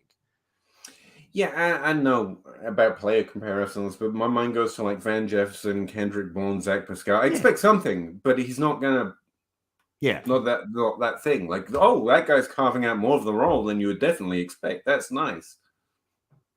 Full stop. You know. Kid Coop. In my opinion, Metcalf's value is probably only going down from here. Right now, it is down. I think. Anyway, I'll read the rest of it.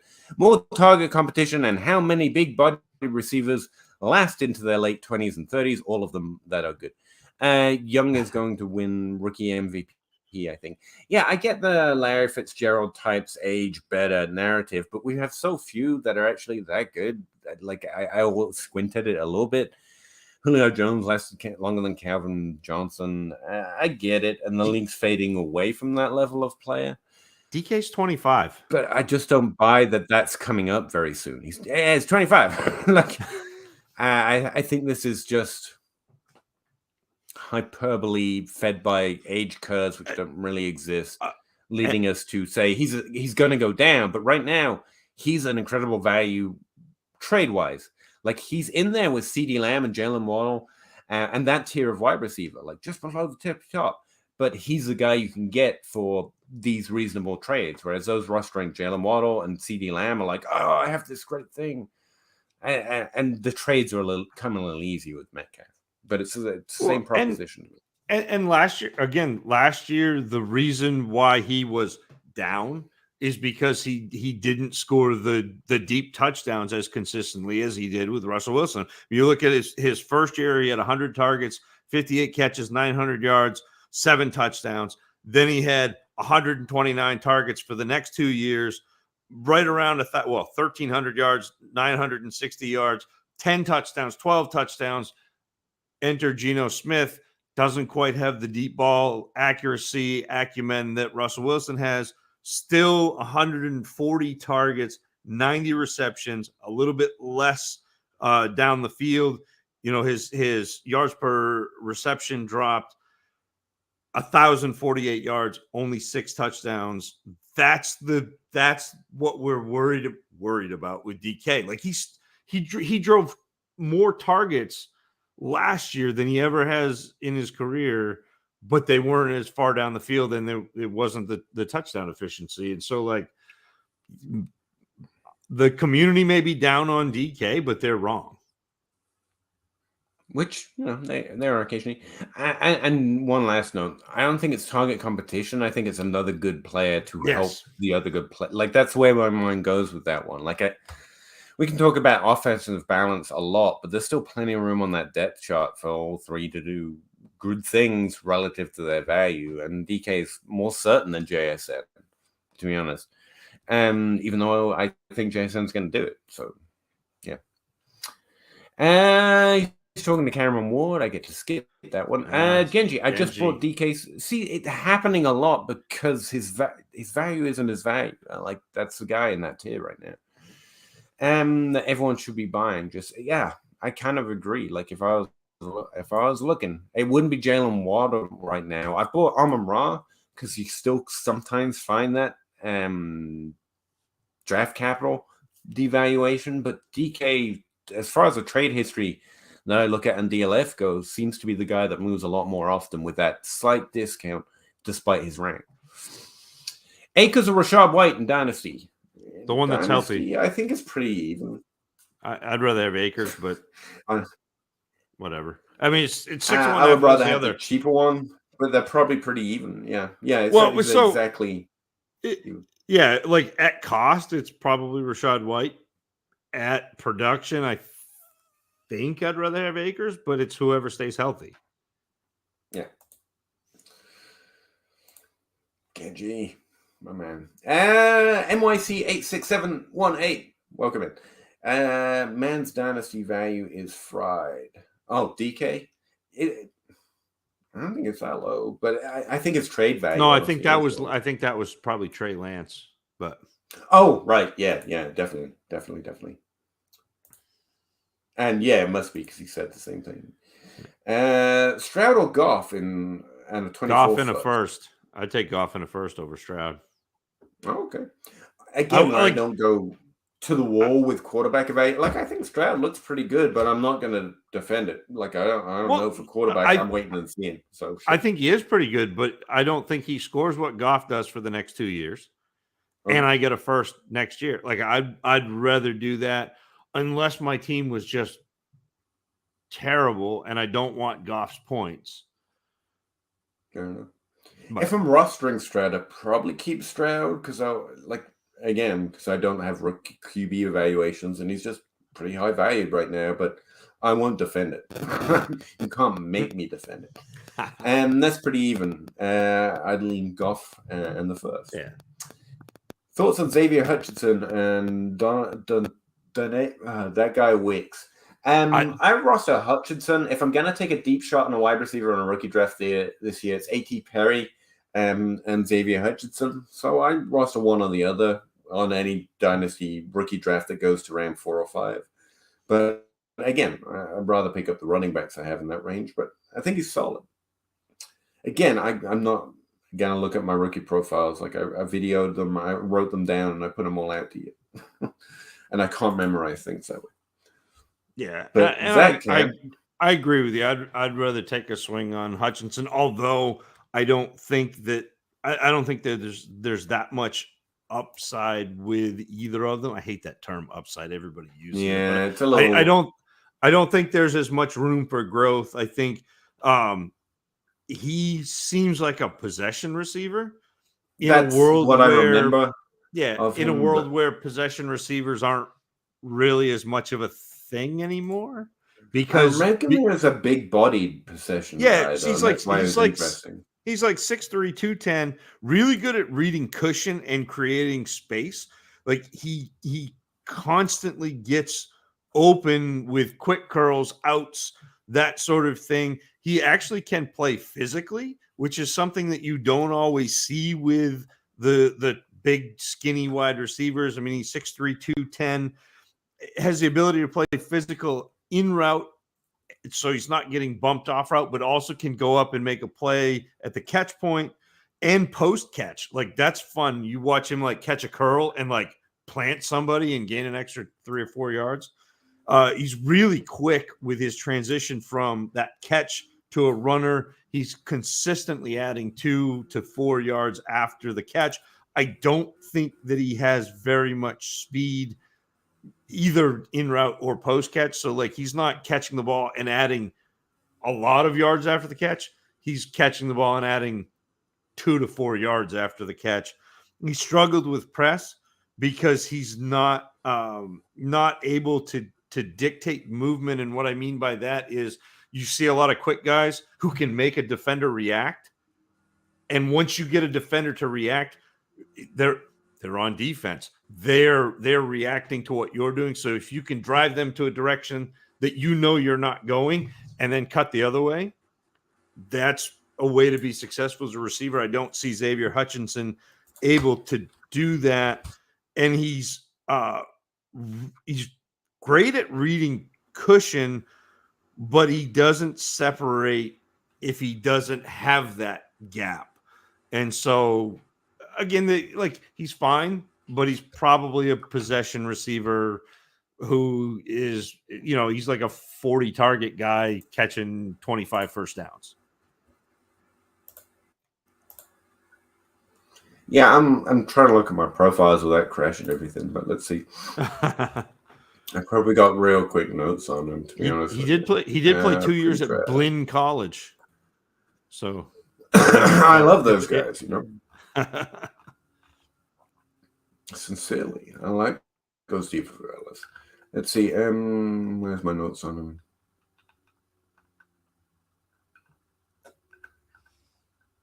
I can't find him. Did you store it under H? I don't want to filter. It's gonna do stuff. Big 12, 2.2 receiving yards per team pass attempt, 2.5 yards per route run, 27% target share, 33% last year in his final year, in other words, minus 1.7% below the conference average in receiving yards per team pass attempt. Last year was great, but at age 22 with a little expectation of draft capital, I have some concerns. After the draft, I didn't mind his landing spot, and if I could find my post-draft notes, I noted that he might have a role that he could fill in the NFL because of his physical build and the fact he was fairly effective and his receiving yards per team pass attempt are relatively good to his slot rate, which is what I was remembering. Yeah. Again, not a lot of high expectation, but I like him as a D-pad. Sure, he could definitely carve out a role there in that situation right now. Sure. Sky Moore is dead. Well, in Long live Minecraft, Sky or whatever Moore. they say in fantasy. Open 24 hours. 10 teams, start 10. Best ball, Superflex, QBs, and Lamar, Anthony Richardson, Kyle Love, Jimmy G. Trade Lamar, get a 24 first, 25 fifth, and Aaron Rodgers. I think I'd rather have and Ayuk and Aaron Rodgers. Okay. And If Aaron no, Jones. how much would you get? Aaron Jones, sorry. I don't mind that. 2 first, Aaron Rodgers. Ayuk is probably on the borderline of a first plus Aaron Jones. That's a lot to get to get for Lamar. Yeah, I was going to say no, and then the trade kept going. You're basically trading for an effective team for Lamar plus Aaron Rodgers. So, yeah, that's probably, that's well enough. Genji, they ran one play for him where he was put in motion, but did really well on that play. EJD, only 55 days for the NFL season opener. But it's only 28 days until the Fantasy Football Expo in Canton, Ohio. Come on down. My goodness, the 3rd round rookie pick for Trey Lance. Yeah, I think I'd hold at that point. We're at this point. Dobbins or Dylan? Dobbins. Yeah. Right? The guy, doesn't turn like a bathtub. Sky or Pickens? Pickens. Pickens. Fantasy Pros is wrong. Yeah, Fantasy Pros still. I mean, that's Debro, isn't it? That's I think I still like James Woods if I'm going to go ahead and guess as well. Genji, it's definitely Robert Woods. I was trying to remember Jeff Bell takes. I'm not sure he's still with them, but they're normally he's football guys now. Yeah, they're usually pretty. Genji, it's definitely interesting considering I recorded a podcast with Debro and someone else for them, but the connection was so bad they scrapped it. We argued about some stuff. It was fun. It would have been a good episode, I thought. But Genji, it's definitely interesting considering how wide open the Packers depth chart is. Yeah, the Dubs thing. Like he'd be interesting.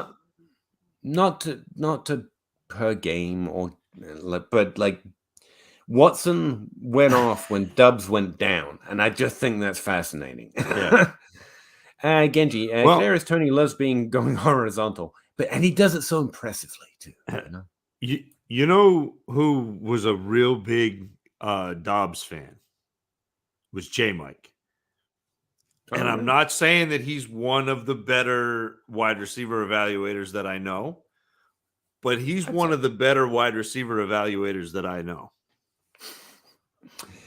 I need to attach Jaden Reed to something and ship him off. Yeah, at a second. That's what I would do. Go tear up that fella. They're wrong on DK. I think so. B-Dags, half curious as to what your thoughts are about one of two, maybe, instead of half curious. I don't know. Guys like Amon-Ra, Diggs when they got drafted. You're not, I like them a lot. Yes. I screamed and ranted and raved about those two specifically harder than most 4th round values because Amon-Ra fell in the draft like very clearly, and Diggs is the most drafted player outside of Aaron Jones I've literally ever seen. I was in an argument recently trying to defend Diggs versus Hill as the best undrafted or lower drafted player.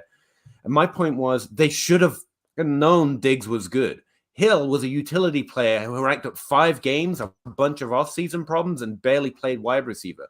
Diggs was a phenomenal receiver in college, like great. They should have known. And that, to me, factors in to the value. Like that certainty, I think that factors in. Like Diggs, yeah. I'm Ron Diggs. Like it rarely happens, but sometimes you're like, oh, look, we've got one. We've got a 4th round player who's definitely should have gone in the 1st round. Is there someone this year? 5th round for Diggs, yeah. And then Wild. occasionally it's like Deontay Johnson and someone I don't catch. I don't catch them all, but those two and some significant number of them really stand out. And again, I got that draft. I could read out my notes from them. 2 of 2 were the guys who slipped through the cracks, or did they? Yeah, and that was my point. Like, there's lots I haven't picked up on, but some stand out, and that's why because as a guy with no talent or skill, I have to rely on the things that works, even though I don't have those things. And it will catch an Amon-Ra and a Diggs, and it caught a T.Y. Hilton back in the day. Adam Thielen, as an undrafted guy, I loved him, but I definitely didn't know as much as I felt like I knew with Diggs and Amon-Ra. And to be fair, this is all hindsight. Like, I really liked David Bell last year, but he was drafted in the 2nd, so that doesn't count as an L in this range, but really it's an L, and Jalen Tolbert the year before. So, yeah, there are plenty of ones that slip through the cracks. Deontay Johnson's a good one for me. No, that doesn't count. Different thing. Deontay Johnson, I would say Debo. Like, again, just I could recognize I didn't have enough, but that doesn't help me target them. But that guy wasn't as low drafted either, I don't think. Deontay Johnson's one that stands out to me, the guy who slipped out the first 3 rounds and was a definite steal. Donald Mooney wasn't particularly high on him, but I wasn't. I thought he looked pretty good. Those are the ones I can remember of the recent era. Those slightly later picks that did well, Donald Mooney and Deontay Johnson, I definitely didn't notice them particularly. I think you mentioned Deontay Johnson to me, though, from tape, like well before he broke out. Yep. Yeah. Yeah, Deontay Johnson, McLaurin were 2 that I was... Oh, McLaurin, someone I definitely... Yeah, I was like, no, Ohio, what? Excuse? But, yeah. The other 2 I was thinking of is like Brandon Ayuk and Ayuk was someone else. But the thing was, Ayuk played 1 full season and looked great, and 1 full season and he was below average. And my notes literally just say it's one or the other. Yeah. So I was at a point where I knew when I didn't have enough. That's the best. He was a weird evaluation too, because he went to JUCO, and so then you like it's But yeah, and that's the other, like, Diggs dropped because of you can go down to the next one. Diggs dropped because he had some off field, and I think Amon-Ra St. Brown actually dropped because of his father and his brother. Like, there was some noise, I remember. Like his father was Mr. Universe, was like had some really out there ideas about weightlifting and stretching and how to prepare. And Equanimous St. Brown came into the league and was like, I'm not going to play special teams. I'm not going to stretch. I'm not going to do, and as unfair as that is, I think some of that colored teams' opinions of Amon-Ra St. Brown, because these NFL teams dig into character and makeup and situations surrounding the players, not just the things that they're doing, but also the things that people around them are doing. So, I mean, it's a little bit of a head scratcher, but no, looking at those type of players is literally essential to my process. I don't want to get too far down the rabbit hole, but there's a lot of stuff that's really interesting. Like Tyler Johnson, I hoped was one of those misdrafted players, but by then I'd learned that a player that slips so far, there's just a lack of opportunity. Before I'd really gotten more sophisticated with it, I loved Justin Watson as players that I liked and then slipped, and it definitely didn't pan out. So it's not like I like them and they hit. Like, there's plenty I've liked a lot with lower draft capital, and then they're like, nah.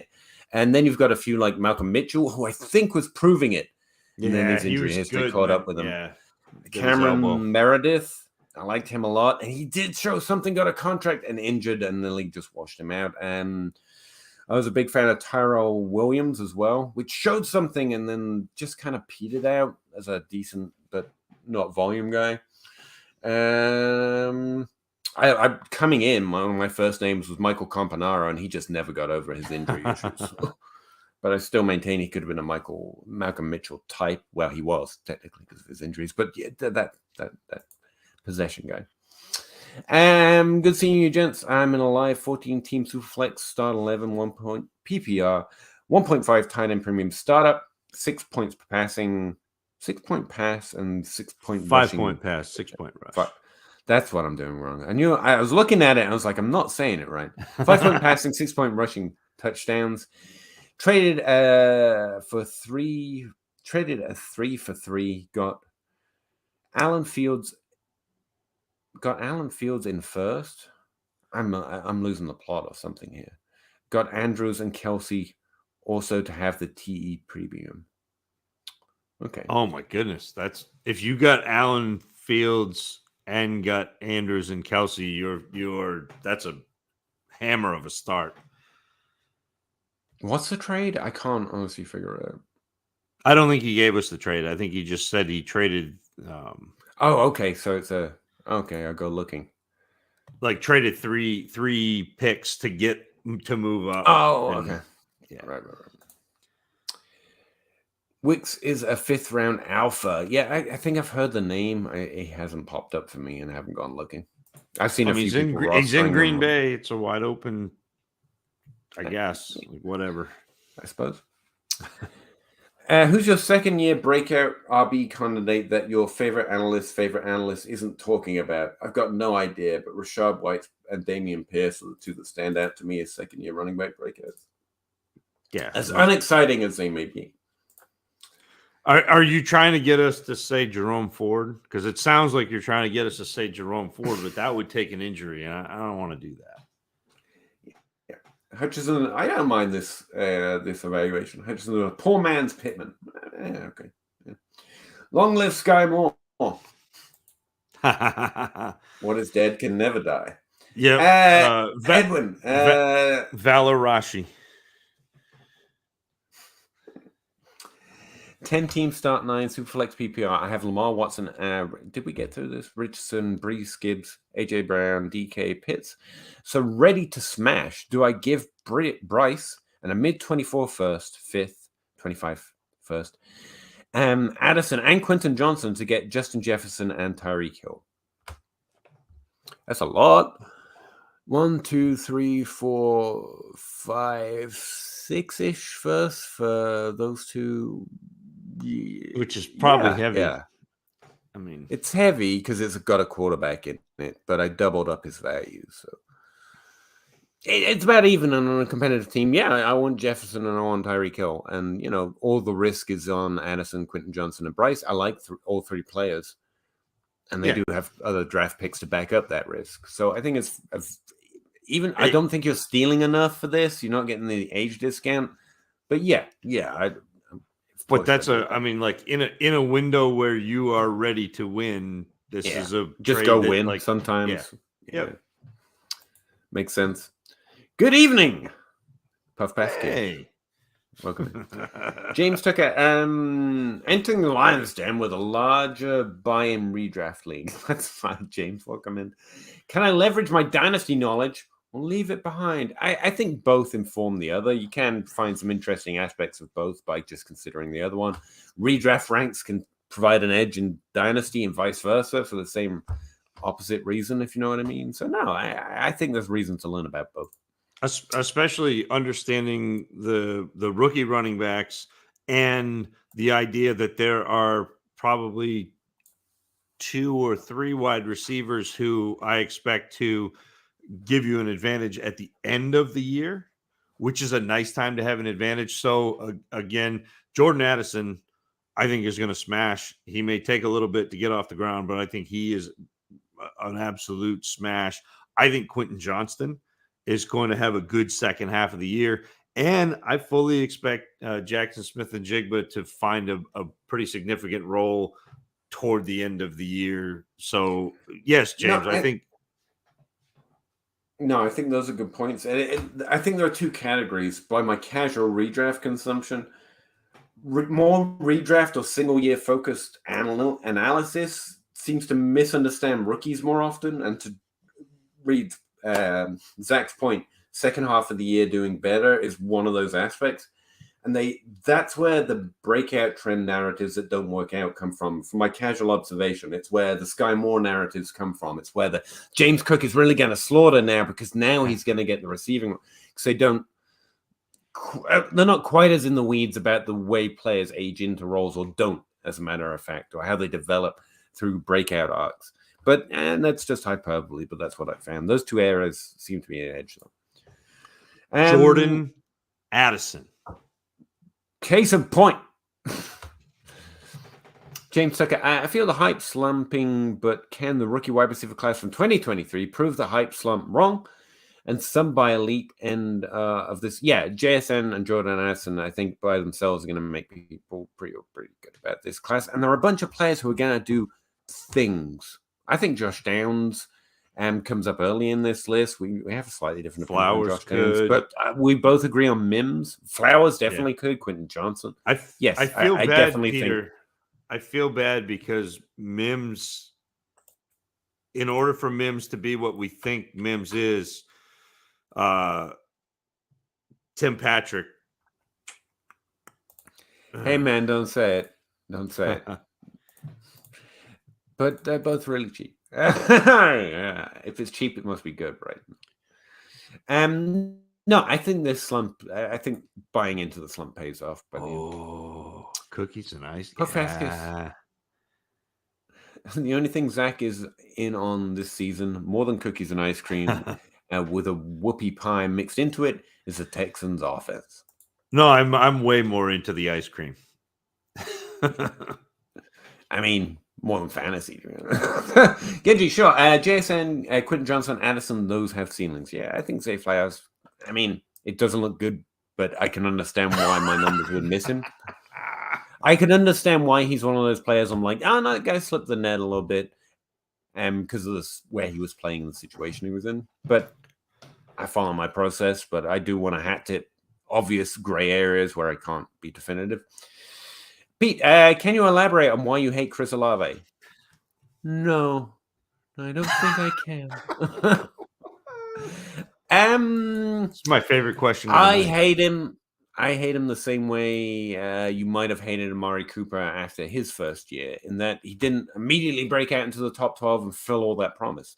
He became that forgotten wide receiver. He's just good. He's solid. He's fine. And he has top 12 upside eventually. They just tend to have slightly slower arcs. He's fine. He's great. And you should definitely invest in him in Dynasty in general.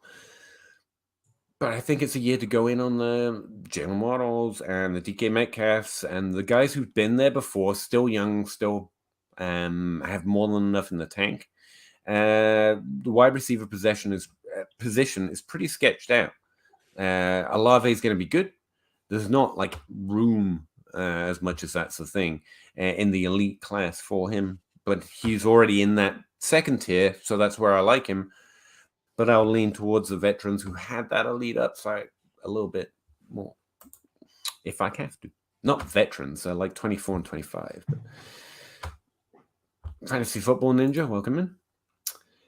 James Tucker, is Tyler Scott a potential sleeper? I mean, everyone is. I don't particularly have interest. No, I don't think that I'm. I don't think that I'm interested in him. I'd rather take a swing on Michael Wilson than I would Tyler Scott. Sure, but yeah. Genji, have you started on projections? I do projections based on yes. I actually have my first run out on Patreon. I project what they should score relative to what they do, based on where they're ranked on a consensus ranking using Dynasty, Fantasy Pros, Underdog. I use a consensus rank, and whatever their position rank is, I score them that in points per game, and then figure out what they would do based on how they play with that points per game. Yeah. Not projections how you might be thinking of them, but honestly, they're just as useful, and they have a more consistent R squared towards the next season. So the real question is, do you like Olave or ETN better for this season? Dynasty? Oh, no, redraft. No, redraft. I still think I'm on Olave. You could argue positional advantage, I guess, but I think I just take Olave at that point. I don't think there's a positional advantage for ETN. He doesn't catch the ball as much as people think for a guy who should be a pass catcher, but he actually was a terrible receiver, even though he caught a lot of balls in college.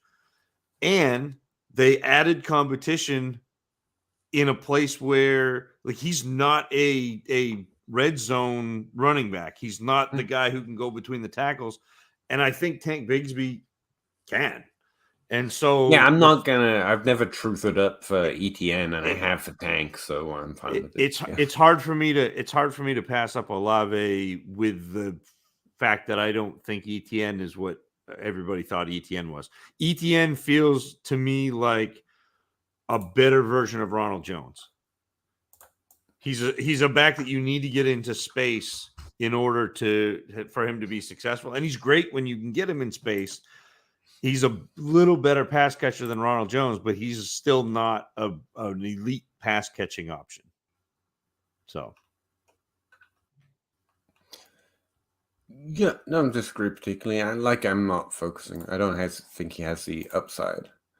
And let's see, he's ranked as the 12th overall in consensus ranks, but again, that is actually where I would say the difference is. Like a top 12 running back technically is great, but it's really the top 8 that are providing you that advantage we get excited about. That's how Joe Mixon can finish top 12 multiple years and you don't feel it.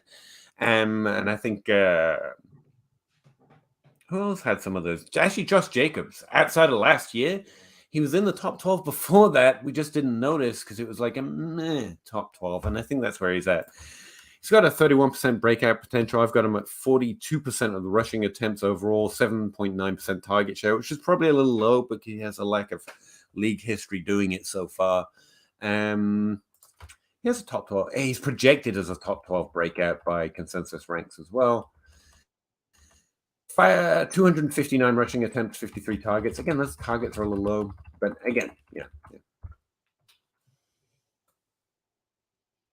Alec. AJ Brown, unlikely on the 112. Anything would be a miracle. Yeah. For Kelsey, Hopkins, Pacheco, 1 QB, start 9. I want the AJ Brown side. Yeah. I mean, the points probably end up on the Kelsey Hopkins side, but yeah. AJ Brown. Yeah. Jerome Ford? No, I'm not saying it. Green Bay will be distributed evenly. Gonna be ahead. Yeah, I don't think anyone's going to do well at dominating target share there, to put it mildly, except for Aaron Jones.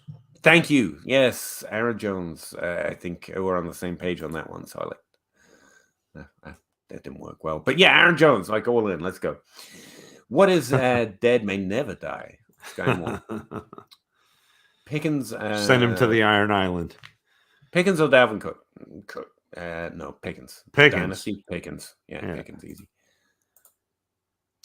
Is it a bad idea to trade for Kyle Pitts? Well, no, actually. This is probably one of the better windows to trade for him that have been in Dynasty since the rookie draft. And on a building. Having Bijan on Pitts' team doesn't preclude Pitts from being good. You want good players. I think they're both good players. The issue with Atlanta currently is Arthur Smith and the play calling. Again, situations can change. Bet on the talent. Trading for Pitts is not a bad thing. Again, it depends on what you have to give up, but it's having Bijan doesn't change my mind about wanting to roster a good tight end. Especially in Dynasty. Remember, like last year was hell with Zach Wilson at the helm, despite the talent they put around him. But like, it doesn't make me give up on the players. Like Wilson was still able to do some pretty fantastic things there, and Breece Hall impressed when he was on the field, and so on and so forth. Fantasy Football Ninja, Addison gonna take a year to develop into wide receiver 2. Hawkinson, the real number 2 option this season. I take that bet. I take Addison over Hawkinson if you want this year. Points per game. I really think Jordan Addison is going to smash. I don't think you could have put him in a better situation for what his skill set is. Like, I really like that. I just think he's a better wide receiver than Hawkinson is a tight end. And to be clear, Hawkinson's a great tight end relative to the position. It's just the skill difference is different. Oh, the gap is different.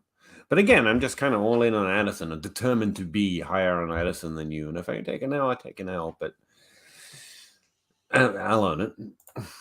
I don't even think you need Sutton to be gone for Mims to live. I think Sutton is gone.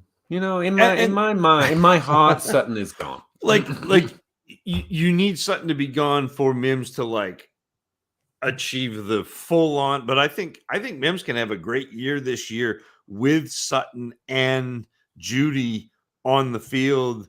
When they go 3 wide receiver, you split Sutton out wide, you split Mims out wide, you have Judy in the slot.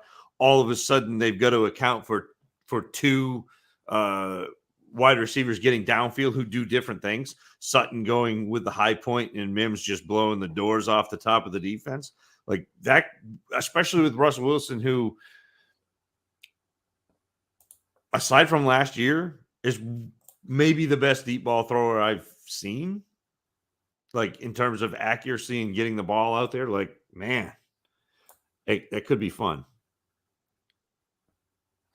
You know, I get that. Oh, that's too above my head. All the time when I quote numbers, but like, what does that mean? Like, that's so far above my head. Talking about scheme and how they're going to fit in, like, I have no idea.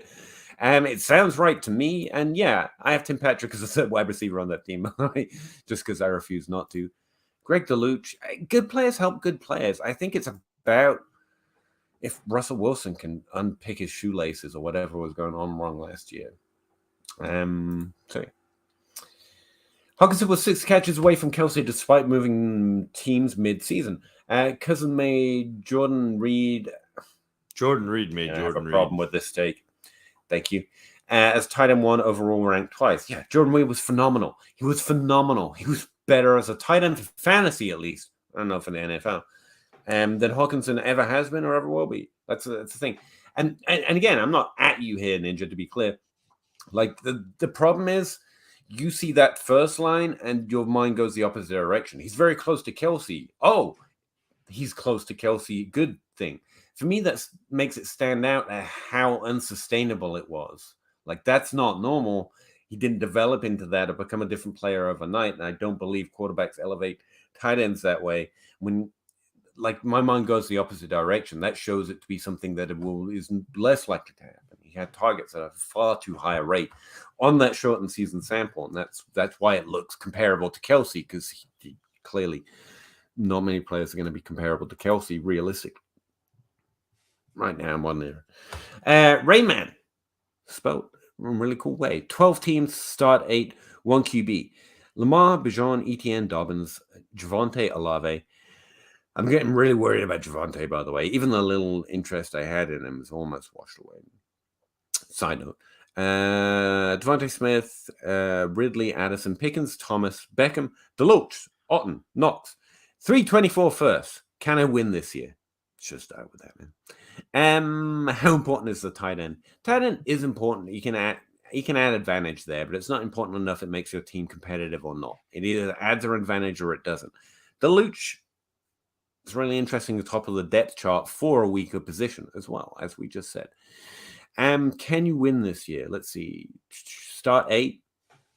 1 QB. So you got 1, 2, 3, 4.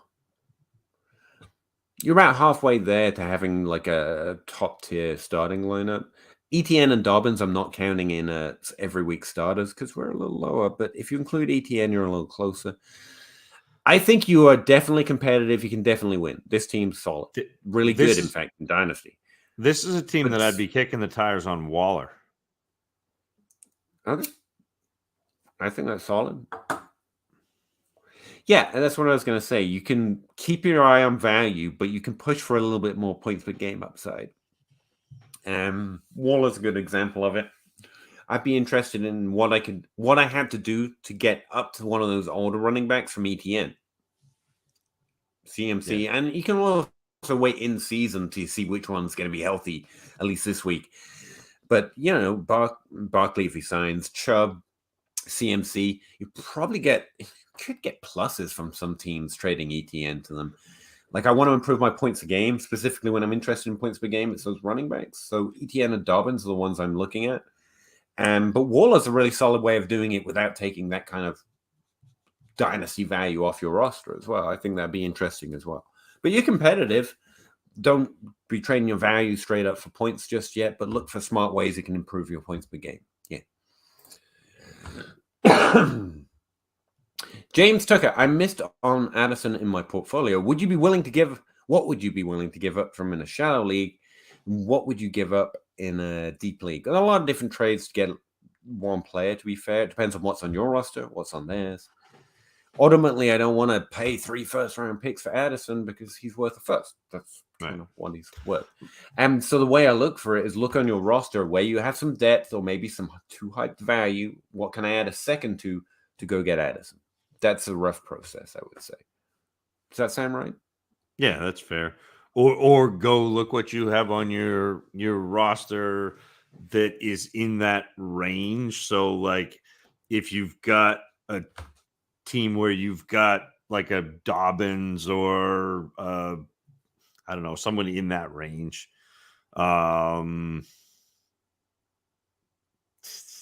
Kenny Walker, that sort of thing. Oh, yeah. Like that's what I would be doing is looking at these running backs that I think are being a little bit overvalued and go get that young wide receiver that I think is going to, have that bump. Taking a glance at their team is going to be the best insight. Like if they have a little liking of running backs or a little weakness at running backs, then we'll be more interested in that kind of trade as well. Give up DJ Moore for Addison. Can we do that? Let's do that. Yeah, I'd do that all day.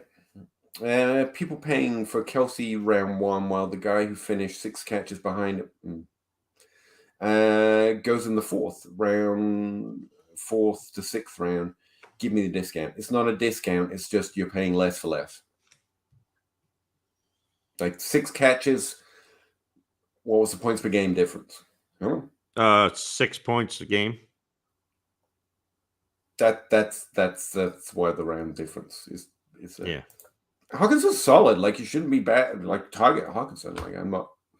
You should be happy to roster Hawkinson, but he's not going to be better than Kelsey. I mean, to be fair, that's only 102 points in a PPR league. If he's better, this is what I said on Twitter the other day as well. If he's better than Kelsey, it's because the top of the tight end position is lower than it usually is. Like that's the way it gets there. That's because Daddy Addison is okay. Tank more explosive through the hole. Yeah, than Etienne. Yeah, I think so. Oh, okay, cool. He runs like a tank. I know that. Etienne is like tremendous in space, though. Like you can't take that away from him. Like he's awesome when he gets room to operate. Sorry. Forgot to breathe in the right way. I'm an ETN truther, but the way he acts is not like a winner in his sound bites. I don't know how to adjust for that, but I'm also not an ETN truther, so we're probably ending up in the same place with very different processes.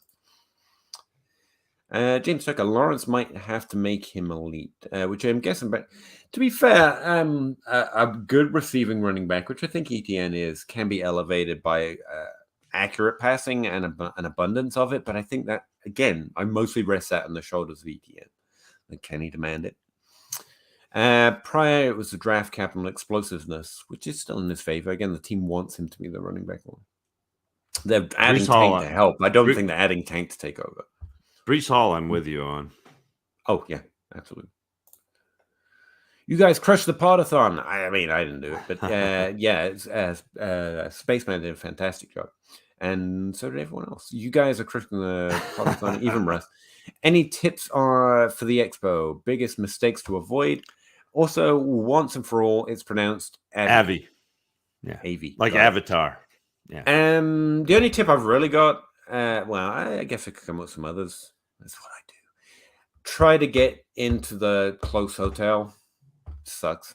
But the close hotel isn't the close hotel this year anymore. Yeah, that's why I didn't say the actual double. I was like, yeah, because everything moved to the Hall of Fame this year except for the first night. But I would say get the hotel that's closest to the center of town, not closest to the Hall of Fame. Hall of Fame's really not that much of a distance, so you can get there, do the stuff. But I think, and not having been there when this was a setup, I think still most of the fun's going to center around that town square where they're playing hacky sack and where the bars are and the restaurants. So I think you're going to want easy access to that area for the non-event things. And don't hesitate to go up and talk to like anybody. Like that's the cool thing about this is the expo is just a whole bunch of people who love fantasy football hanging out. So it's not, there's not like a separation. It's not like, oh, there's a fantasy analyst or what. Go hang out, go talk, go and like just enjoy being there. And the expo is more than just the actual physical expo with the exhibits and everything and the talks. Like there is a party Friday night. There is a party Saturday night. There is the actual expo on Sunday. So like make use of all of that. Like it's really, really cool. It's got a real SFB vibe. Like that, like there's not the animosity that you sometimes find on Twitter. It really is community and it's really cool. So just enjoy, have fun. Yeah, prioritize the things where there's going to be people. Like you should want to go to those things rather than any particular game or event. Like if there's a whole group of people doing a thing, just be among them. It's pretty cool. Prioritize people that you want to talk to, want to see. That's the fun of it. Traveling tip, just in general, but it's especially true where like 2,000 fantasy degenerates are about to descend on a relatively low traffic area, a relatively low traffic period of the year. Be very nice to your servers and the wait staff and the people working at the hotel. Not only are they humans, but it's just a pro tip. Make life smooth for you. Even if they're grumpy and rude, because frankly they're difficult jobs, it's just be respectable human to them. It's just, especially with, I mean, how would you feel being surrounded by fantasy degenerates? It's a little rough, but it's just in general, it's always a good move. Yeah, Keith at the DoubleTree bar. Make sure you tip him. Yeah, for sure. I mean, there's a bar right there in town that I get to drink at, but it looked like a lot of fun. It's a little pizza joint, and the guy who owns it was there, and the wait staff there. They're all real fun. And if they're having fun, honestly, it always makes that's not just true here, but just in general. So people working there are having fun. It's always more fun atmosphere for everyone else. And you can just, whatever little thing you can do to try and help that, be nice, be polite, tip appropriately, because that's an American thing, apparently. I didn't know, but that's and yeah, say thank you, open the door. Basic human politeness goes a long way for someone trying to work, what can be a rough job sometimes, Trevor Lawrence is a plus for sure. Yes.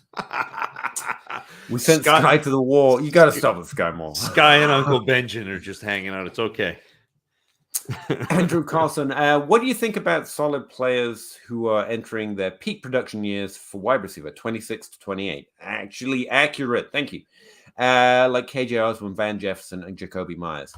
See, that's why I talk about the arcs. Like, I like Jacoby Myers. He's at a point in his career where we could see him moving forward, but he's a little late for like a top 12 breakout. But it's also a weird year for top 12 breakouts, and he's going to a new situation, which could work out better for him. I don't think so, but at his value, he's interesting. Whereas Van Jefferson has never really shown that persistent breakout arc. I think he's, again, like born like Zach Pascal. I think he always does a little bit more than like an average scrub. He's clearly a good NFL player, but I don't have that expectation for him. Same, KJ Osborne's done less than both. I don't think he's really like a little separation here. So we've got a clear tier here. Myers is interesting floor. We don't have the same level of expectation of a fourth-year Ayuk breakout, but it's solid, man. It's really interesting value. And Jefferson, usual weeks maybe, and KJ Osborne just burns roster spots in leagues, to be honest with you. This is three tiers of players to me. My reaction to those three guys is, you hater. You can't not like Jacob Myers. Come on. I mean, he's fine. Whatever. Anyway. I'd rather have Juju. As a Pats fan, I'm happy about it. Oh yeah, sure. I'm happy with Juju, but whatever. Under what circumstances would you take a QB instead of Bijan at the 101? If I think I can make the decision, Anthony Richardson is that guy. Like, he's got more upside than anyone else in a super flex, even than Bijan Robinson, because technically his range of outcomes includes something that's higher than, Saquon Barkley or CMC has had, which is Josh Allen, I guess. That's about it. That's the only, that personally. And I don't, by the way, I don't think I can make that bet. But it's a very fair one. That is a situation where if you want to go all in on something, like, that's it. So, to simplify it, like, again, the people that I think are great at this are good at simplifying this. And it's Jacob Rickroad saying something like, if you told me there was a Travis Kelce in this draft, I would just draft tight ends. Or Rob Gronkowski, sorry, is the name you get. And it's the same kind of logic. If there's a Josh Allen in here somewhere, you shouldn't waste value trying to get anything else, because the upside is what matters. Yeah, I get it. I still think I'd take Bijan, because I think that I do. I think that once you get into the season, your league mates are going to want to trade for Bijan.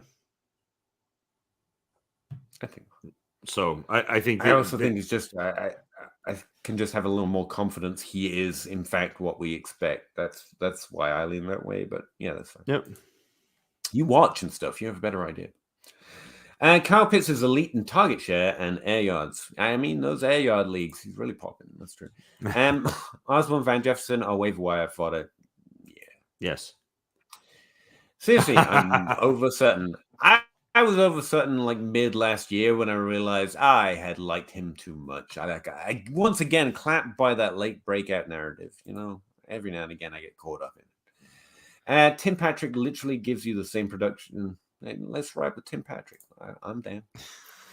I'll go with what history shows, and that is Cousin loves throwing to tight ends. No. Cousin likes throwing to good players, just like every other quarterback. The talent of the receiver. Yeah. Broaden the scope of history you're looking at, and what you'll find is that targets shift to good players. So Drew Brees loves Jimmy Graham and then doesn't love the tight end, but loved it phenomenally before that. Russell Wilson had a low expectation for tight end until Jimmy Graham showed up, and that was the highest tight end production year we'd seen from Russell Wilson. I think the broader history shows that targets throw to more talented players. Kirk Cousins has had good tight ends, and I think there's probably a logical fallacy there somewhere, but I don't know what those freaking are. But where, there's a confirmation bias going on. He has good tight ends, so you think he likes tight ends. And I think if you broaden the scope of your question, what you find is the tight ends or the players are the ones that are attracting those targets more often. Occasionally you get someone that's just, you could argue is more situational based. But more often, by and large, to a great extent, the best explanation is the players are the ones attracting the targets, not QBs being attracted to the positions. This is a thing about different positions. Like the last time I came across this narrative strongly was Cam Newton doesn't throw to CMC. Like, that one died a real quick death, like real quick. But I didn't know it about CMC or Cam Newton for that matter. It's just that broader history seems to show the exact opposite thing, where if they drive targets, they get targets. But yeah, ain't 100%.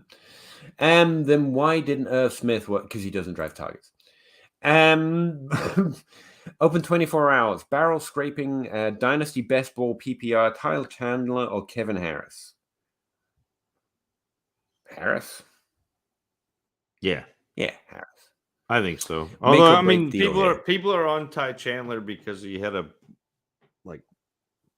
a cup of coffee in camp. I still prefer McBride in Minnesota to Chandler, but yes, strongly. How much Waller? Vet running backs aren't moving. Well, keep the points. I don't know. What do I have to give? It's a question. It's not like what I don't have an amount that I want to go through at Waller. It's if I'm interested in Waller, it has to be reasonably close to his value, which is you won't pay a first, but a late first in value. So like a Sky Moore in a second. Yeah. to a guy who likes Sky more, that kind of a deal. Open 24 hours, free roster spot. They have value, man. D-Bags came out of a draft with 524 seconds. Nice. Have pretty good team with a good mix of youth and older production. Got to balance that game, man. Who are some guys you might target as depth or older producers with those seconds for depends what your team looks like. Honestly, that's the way I build. It's where my team weaknesses are and strengths are. There are sometimes players I think are just outright values. Marcus Brown, but he's worth more than a second, even in most leagues. Tyler Lockett, easily worth a second if you're in a position to take that wide receiver production. Outside of that, who can I think? Aaron Jones was trading for a second round value this offseason. I added him a few places for that. It's rare I'll target running backs just because of their overall value, but it's Aaron Jones. I ain't gonna do that. You might be able to get probably trades in and around there. You might be able to get Amari Cooper for a couple of them. Oh yeah, I'd love to do that. Yeah. So there are some outright value players. I try and write them up and post them on Patreon and DLF every week, but I'd rarely target just because of the value. I find they're relatively rare. Like Jacoby Myers is an interesting ad for a second, but that's a really particular ad where I'm just looking for a wide receiver 4 who I think can have above average expectations. Is there any chance Rashad Bateman's value's fallen that far? To a second? Maybe. It's probably closer to 2. Yeah, it's probably not. But so yeah, those are the names that come up. I can think off the top. of my move head. all 5 of those for vets. That's the answer. Amari Cooper top of the list. Yeah, that'd be fine actually. But any of those vets are worth multiples, like Marcus Brown for 5, sure. Amari Cooper, who we mentioned. Deontay Johnson's probably just worth a couple of them. I like that too.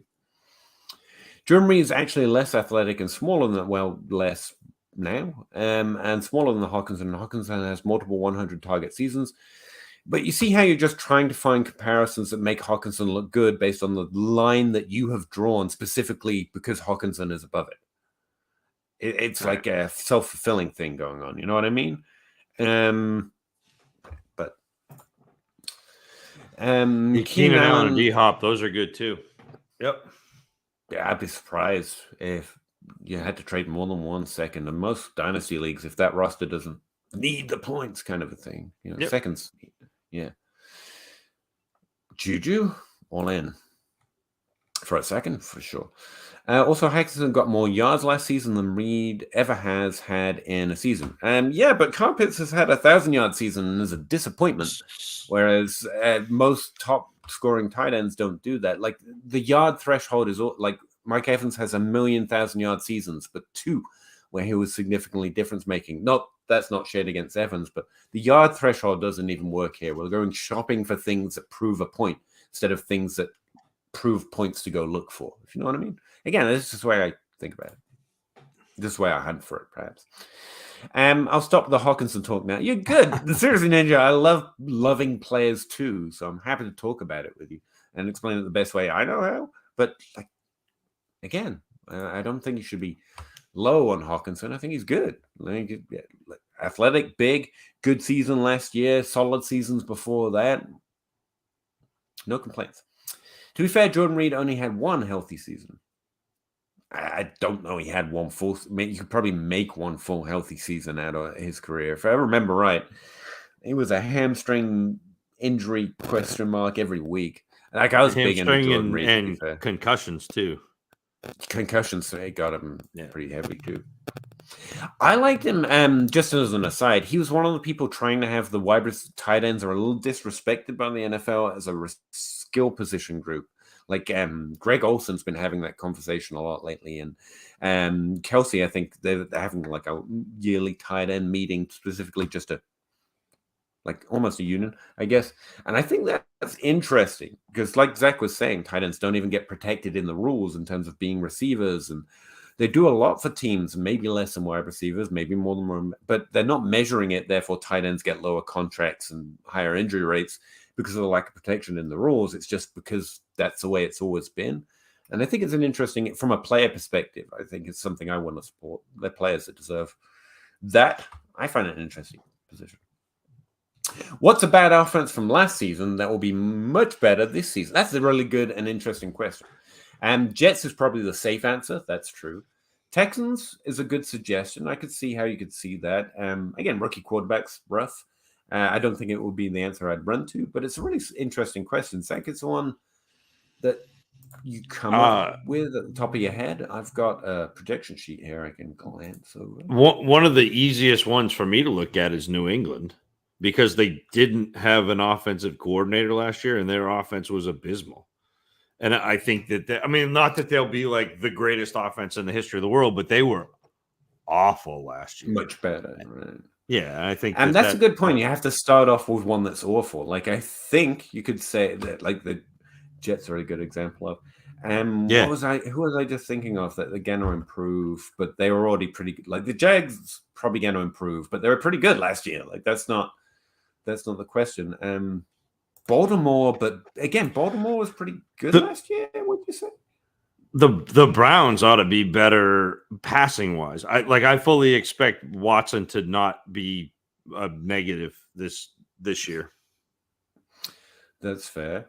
The Rams had the worst offense in the NFL. Oh, that's a sneak. Yeah, I like that one. So if Stafford is healthy, Kupp is healthy, all of a sudden they're good. What about the Saints? I mean, to your Olave shading me. Derek Carr is the quarterback there now, right? That's solid. He's with Olave, MT coming back. Fine. I mean, they'll be fine. Wow, yeah, he's not. I think you're probably right. That's a better answer. But the other sneaky one is Indy. If Richardson is any good, you expect their offensive line to be back better and healthy. They added again some help at wide receiver. You expect Jonathan Taylor to be better. Like, that's a potential team that doesn't. Genji's got the one that ADP expects. Chicago Everyone could be, thinks Fields is going to be great, and so on and so forth. So Chicago's like a common answer, like the Jets, to be fair.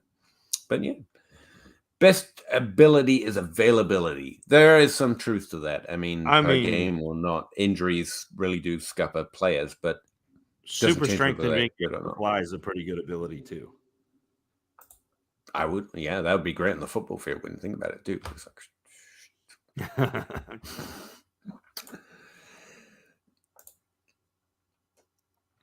Broncos, Chicago, and LA. You came up with the Rams as well. I think the Rams is, and the Russell Wilson bump is another good, strong potential. I like the Rams as a sneaky one. Yeah, as far as sneaky goes, that seems pretty sneaky.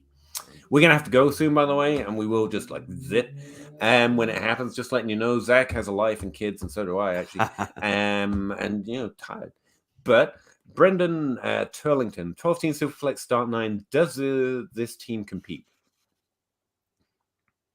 I mean, it's a Superflex with Hurts and Lawrence, so yes. Bijan, Gibbs, AJ. Yes. I'm not reading the rest. It's competitive. Yeah, it's a playoff team. You just saw Fryermuth and you were like, "Yep." Pretty much. No, you've got Gibbs and Bijan Robinson in a PPR, and Hurts and Lawrence in a Superflex. Like, team and AJ Brown, CD Lamb. Yeah. No, it's nice. Nice. One of the biggest sleepers is Mike Thomas. I was actually rolling that out early this offseason for a second, but he's like 30, and he's only playing off the side of minicamp right now, I read. And I'm like, I don't mind that return argument. This player's returning to the top 12. I'm interested in at wide receiver. But like in Dynasty, even if you do it, it's like, even if he did, it'd be like, I don't know, his value goes up more from a second. So it's a pure points play. And for that, it's value adjusted, sure. Ritter or Pickett? Neither. Whichever. I don't care. Do you have a preference? I think these are the quarterbacks I want to trade before anyone sees them. Pickett's a lot more likely to be the long-term starter. just because of the draft capital invested. Ritter, Pickett, Love are ones I'm trying to get into the older guys for because I think they have a higher expectation and maybe even find some value in some other areas depending on the trade. Yes. Yep. Yeah. Definitely. Yeah. We're trading out of them. Sky Moore just all about the Sky Moore hate. Why Pickett? That's to Genji, so I can move on. So Ritter for any, like I sell and like tear him up, but sure. I have too much ETN. Probably true. What would be a good price to get rid of some shares? I mean, at his value is honestly the answer. What if you're asking me who I'm trading for? Mine goes to I'm a Dynasty Grind wide receiver, or can I add a second and tier up to that top tier on a competitive team? Those are my first two thoughts. A lot depends on your roster. Zach, do you have a better direction to think? No. Like we're headed in the same direction. I'm looking to try to get like Jordan Addison, JSN, somebody in that range. See if I can make that move where I can get a young wide receiver that I think has some room to continue to grow. So yeah, I'm with you on that. Even DK, I think, is probably in that range. Oh, yes. So I'm big one. Speaking of tight ends, in Dallas, I drafted Luke Schoonmaker a few times. I've heard his name. I poked around his profile a little bit, not to sound dirty, but I couldn't find anything to get too excited about personally. No, Draft capital, maybe. He's a tight end. He's a person who will play in the NFL. There you go. James Tucker Hawkinson is undervalued. I think he's overvalued. But Kelsey is another level. At least we're on the same page there. And then Pitts and Andrews are on a. I think Andrews has proved it. He hasn't proved he's Kelsey. I think he's proved he's that other, like Kittle. Like they have that in their upside, but they're not going to be Gronk. You know, Kelsey is the only guy right now. Like Gronk was the only guy with Graham. To be fair, the funny thing to me about the Andrews and prove it is, and the same thing with Kittle. They've both proven it. They got hurt last year. And this is the same thing when everyone was like, "Oh, CMC is done because he had a high ankle sprain." Barkley is done because he had a high ankle sprain. Kamara is done because he had a high ankle sprain. And then the next year, after they had the full year of getting healthy, they were the running back. It's the same, like. The other thing is Hawkinson's overvalued because he's not that much different, despite the upside expectations you all have, than Dallas Goedert, who goes later. And honestly, I'll take the discount with Muth as well, but debates rage. Like there's just players with his range of outcomes, a similar age, with athletic profile and size, being drafted below him. Now, to a certain extent, that's not his fault because he had a good stretch down the end, so his points per game looks a little better. And also, someone has to be fourth. I keep saying it as a joke, but it's true. It's not like you can take Dallas Goedert and Hawkinson at the same time, so one's got to be above the other. But as long as that way I measure value, it's always going to kind of look that way. CJ Stroud, better rookie season than any season Davis Mills has. Yeah, CJ Stroud's an upgrade. That's fine. I don't think anyone's going to. I'm not arguing with that. But I still don't think it makes that offense great. We'll find out. I don't think it transforms them overnight. I mean, rookies have a rough road in general. Are you all in on Nico Collins, Peter? Like, what are we doing here? I am the secret Nico Collins truth. I'm still waiting for him to expose me. So maybe this year, who knows? Stroud to have a better rookie season than any season Davis Mills. I think David Mills was solid. To be fair to Davis Mills, but yeah, I have a higher expectation for Stroud. You would hope so with the draft capital spent, right? Not to mention the college conference and everything else he's put up. I'm buying Antonio Gibson. What you say? Yeah, I don't mind that. His awesome. Yeah. Hope Texans aren't cursed at QB their whole existence. No, I think has been a bit of a rough ride. Yeah, Stroud is solid. Good. Yep. Honestly, I think he's a little disrespected because I think Young is fair based on the QB evaluators I see, but like Stroud had better accuracy seasons. Like I think he's a little underrated because he doesn't run, but he runs fine. But neither of them run. I mean, like They neither run like run Allen either. and Lamar Yeah. again. Yeah. No, they run like Stroud runs like Dak and That's a good one. And Bryce Young runs like Russell Wilson did when he first came out. It's similar, but so he's a little bit more rusher, but I think like the non-rushing thing. Yeah. He's a scrambly, get out of the pocket and go. And Stroud's I stepped up in the pocket and now I have a lane in front of me and I'll go. But Garnett has never had a 100 target season. Again, we're just drawing lines to look at who's over it, but I don't know that does much for us. Hawkinson's averaged 100 targets in the past 3 seasons. Okay, in your example, it's a good way of explaining why I see it slightly differently. He's had 100 targets for the past 3 seasons. Just saying over 100 targets makes him potentially in the range of Kelsey, but not the last 3 seasons when he did that and didn't do that. You see what I mean? Like, it doesn't mean he's bad for sure, but it doesn't mean he's exponentially better than a lot of other good tight ends that have produced in a similar range with similar target earning and so on and so forth. I was going to pull up a sheet to show I'm not. It will crash everything. 2 of the last, and again, okay, I just took his numbers as read.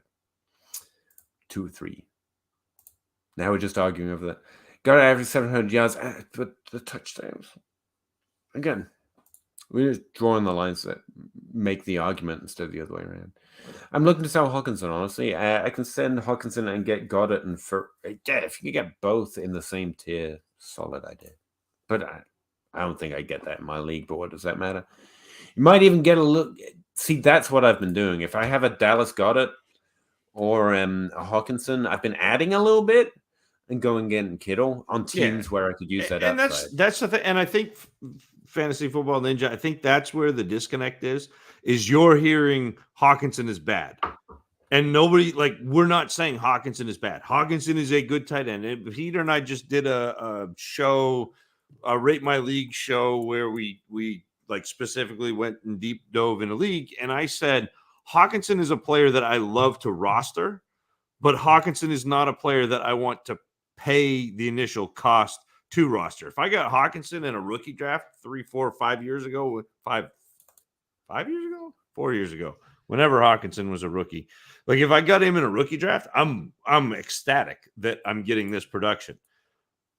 But if you have to pay a top 4 tight end price for Hawkinson, I'd rather tear down and get extra because you're getting a similar production.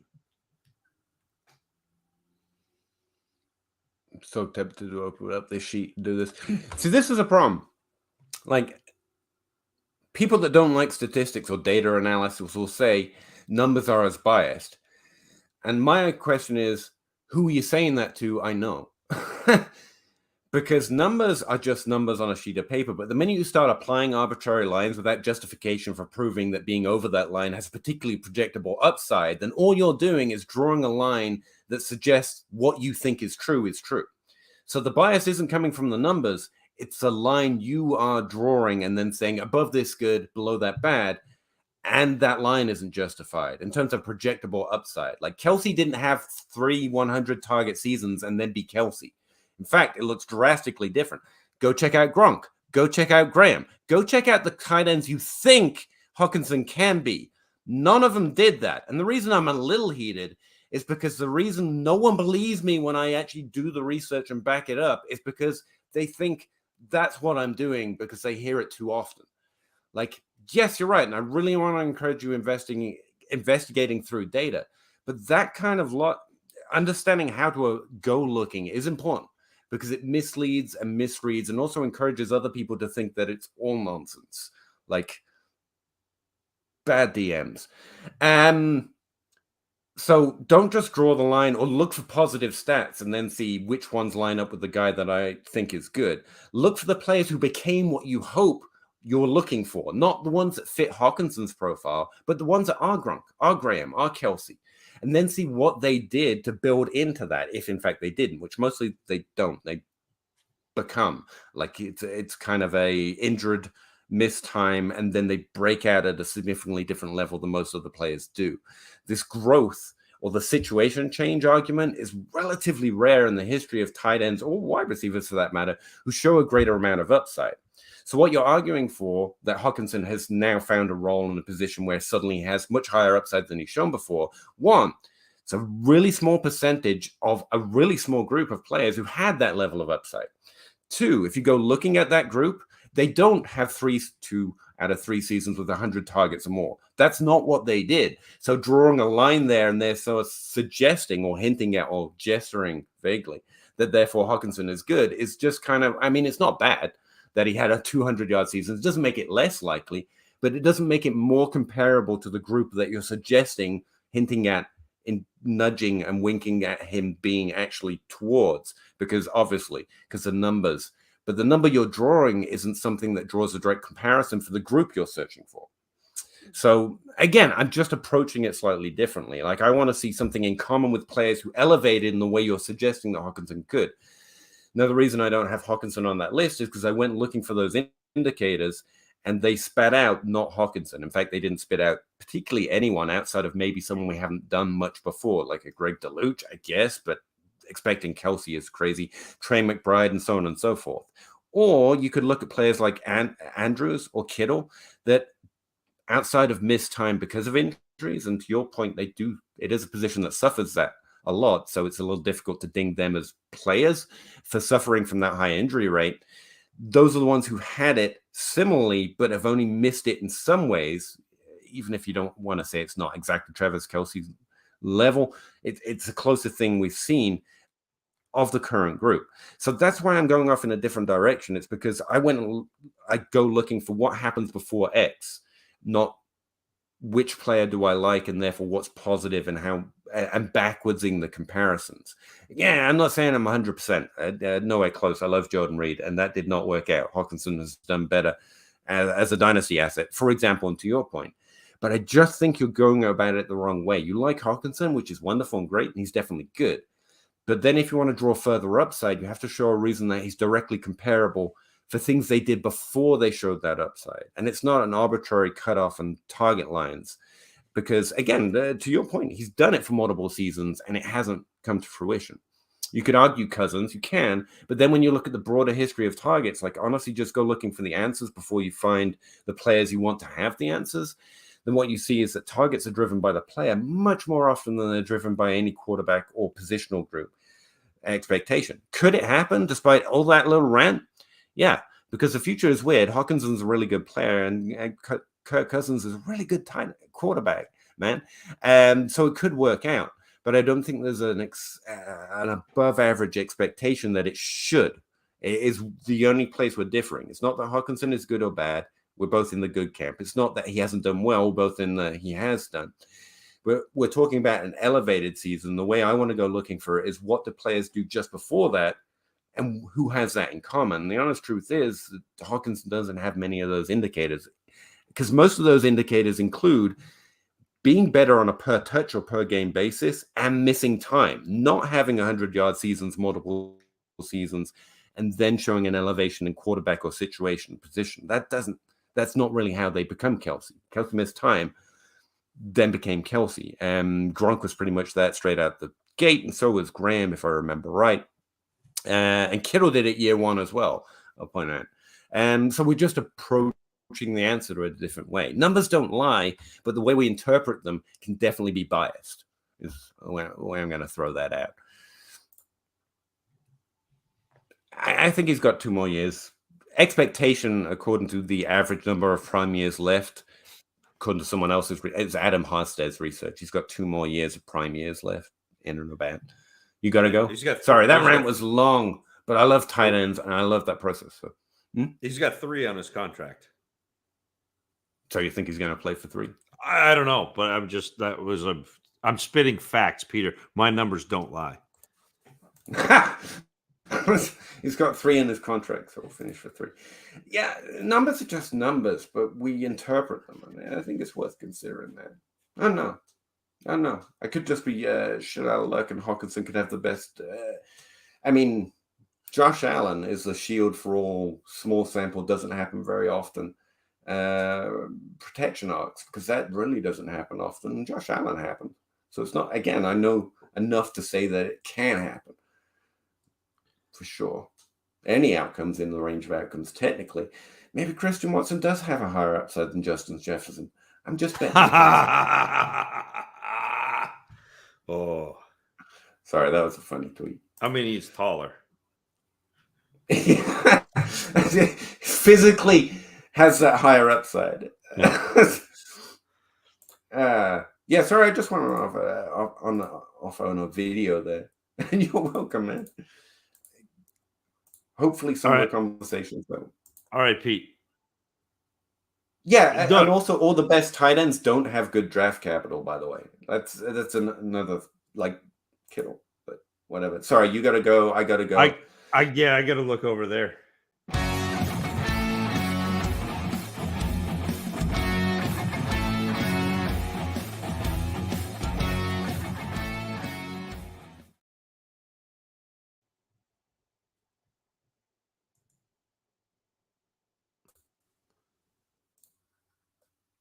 I didn't end the stream. I hit leave.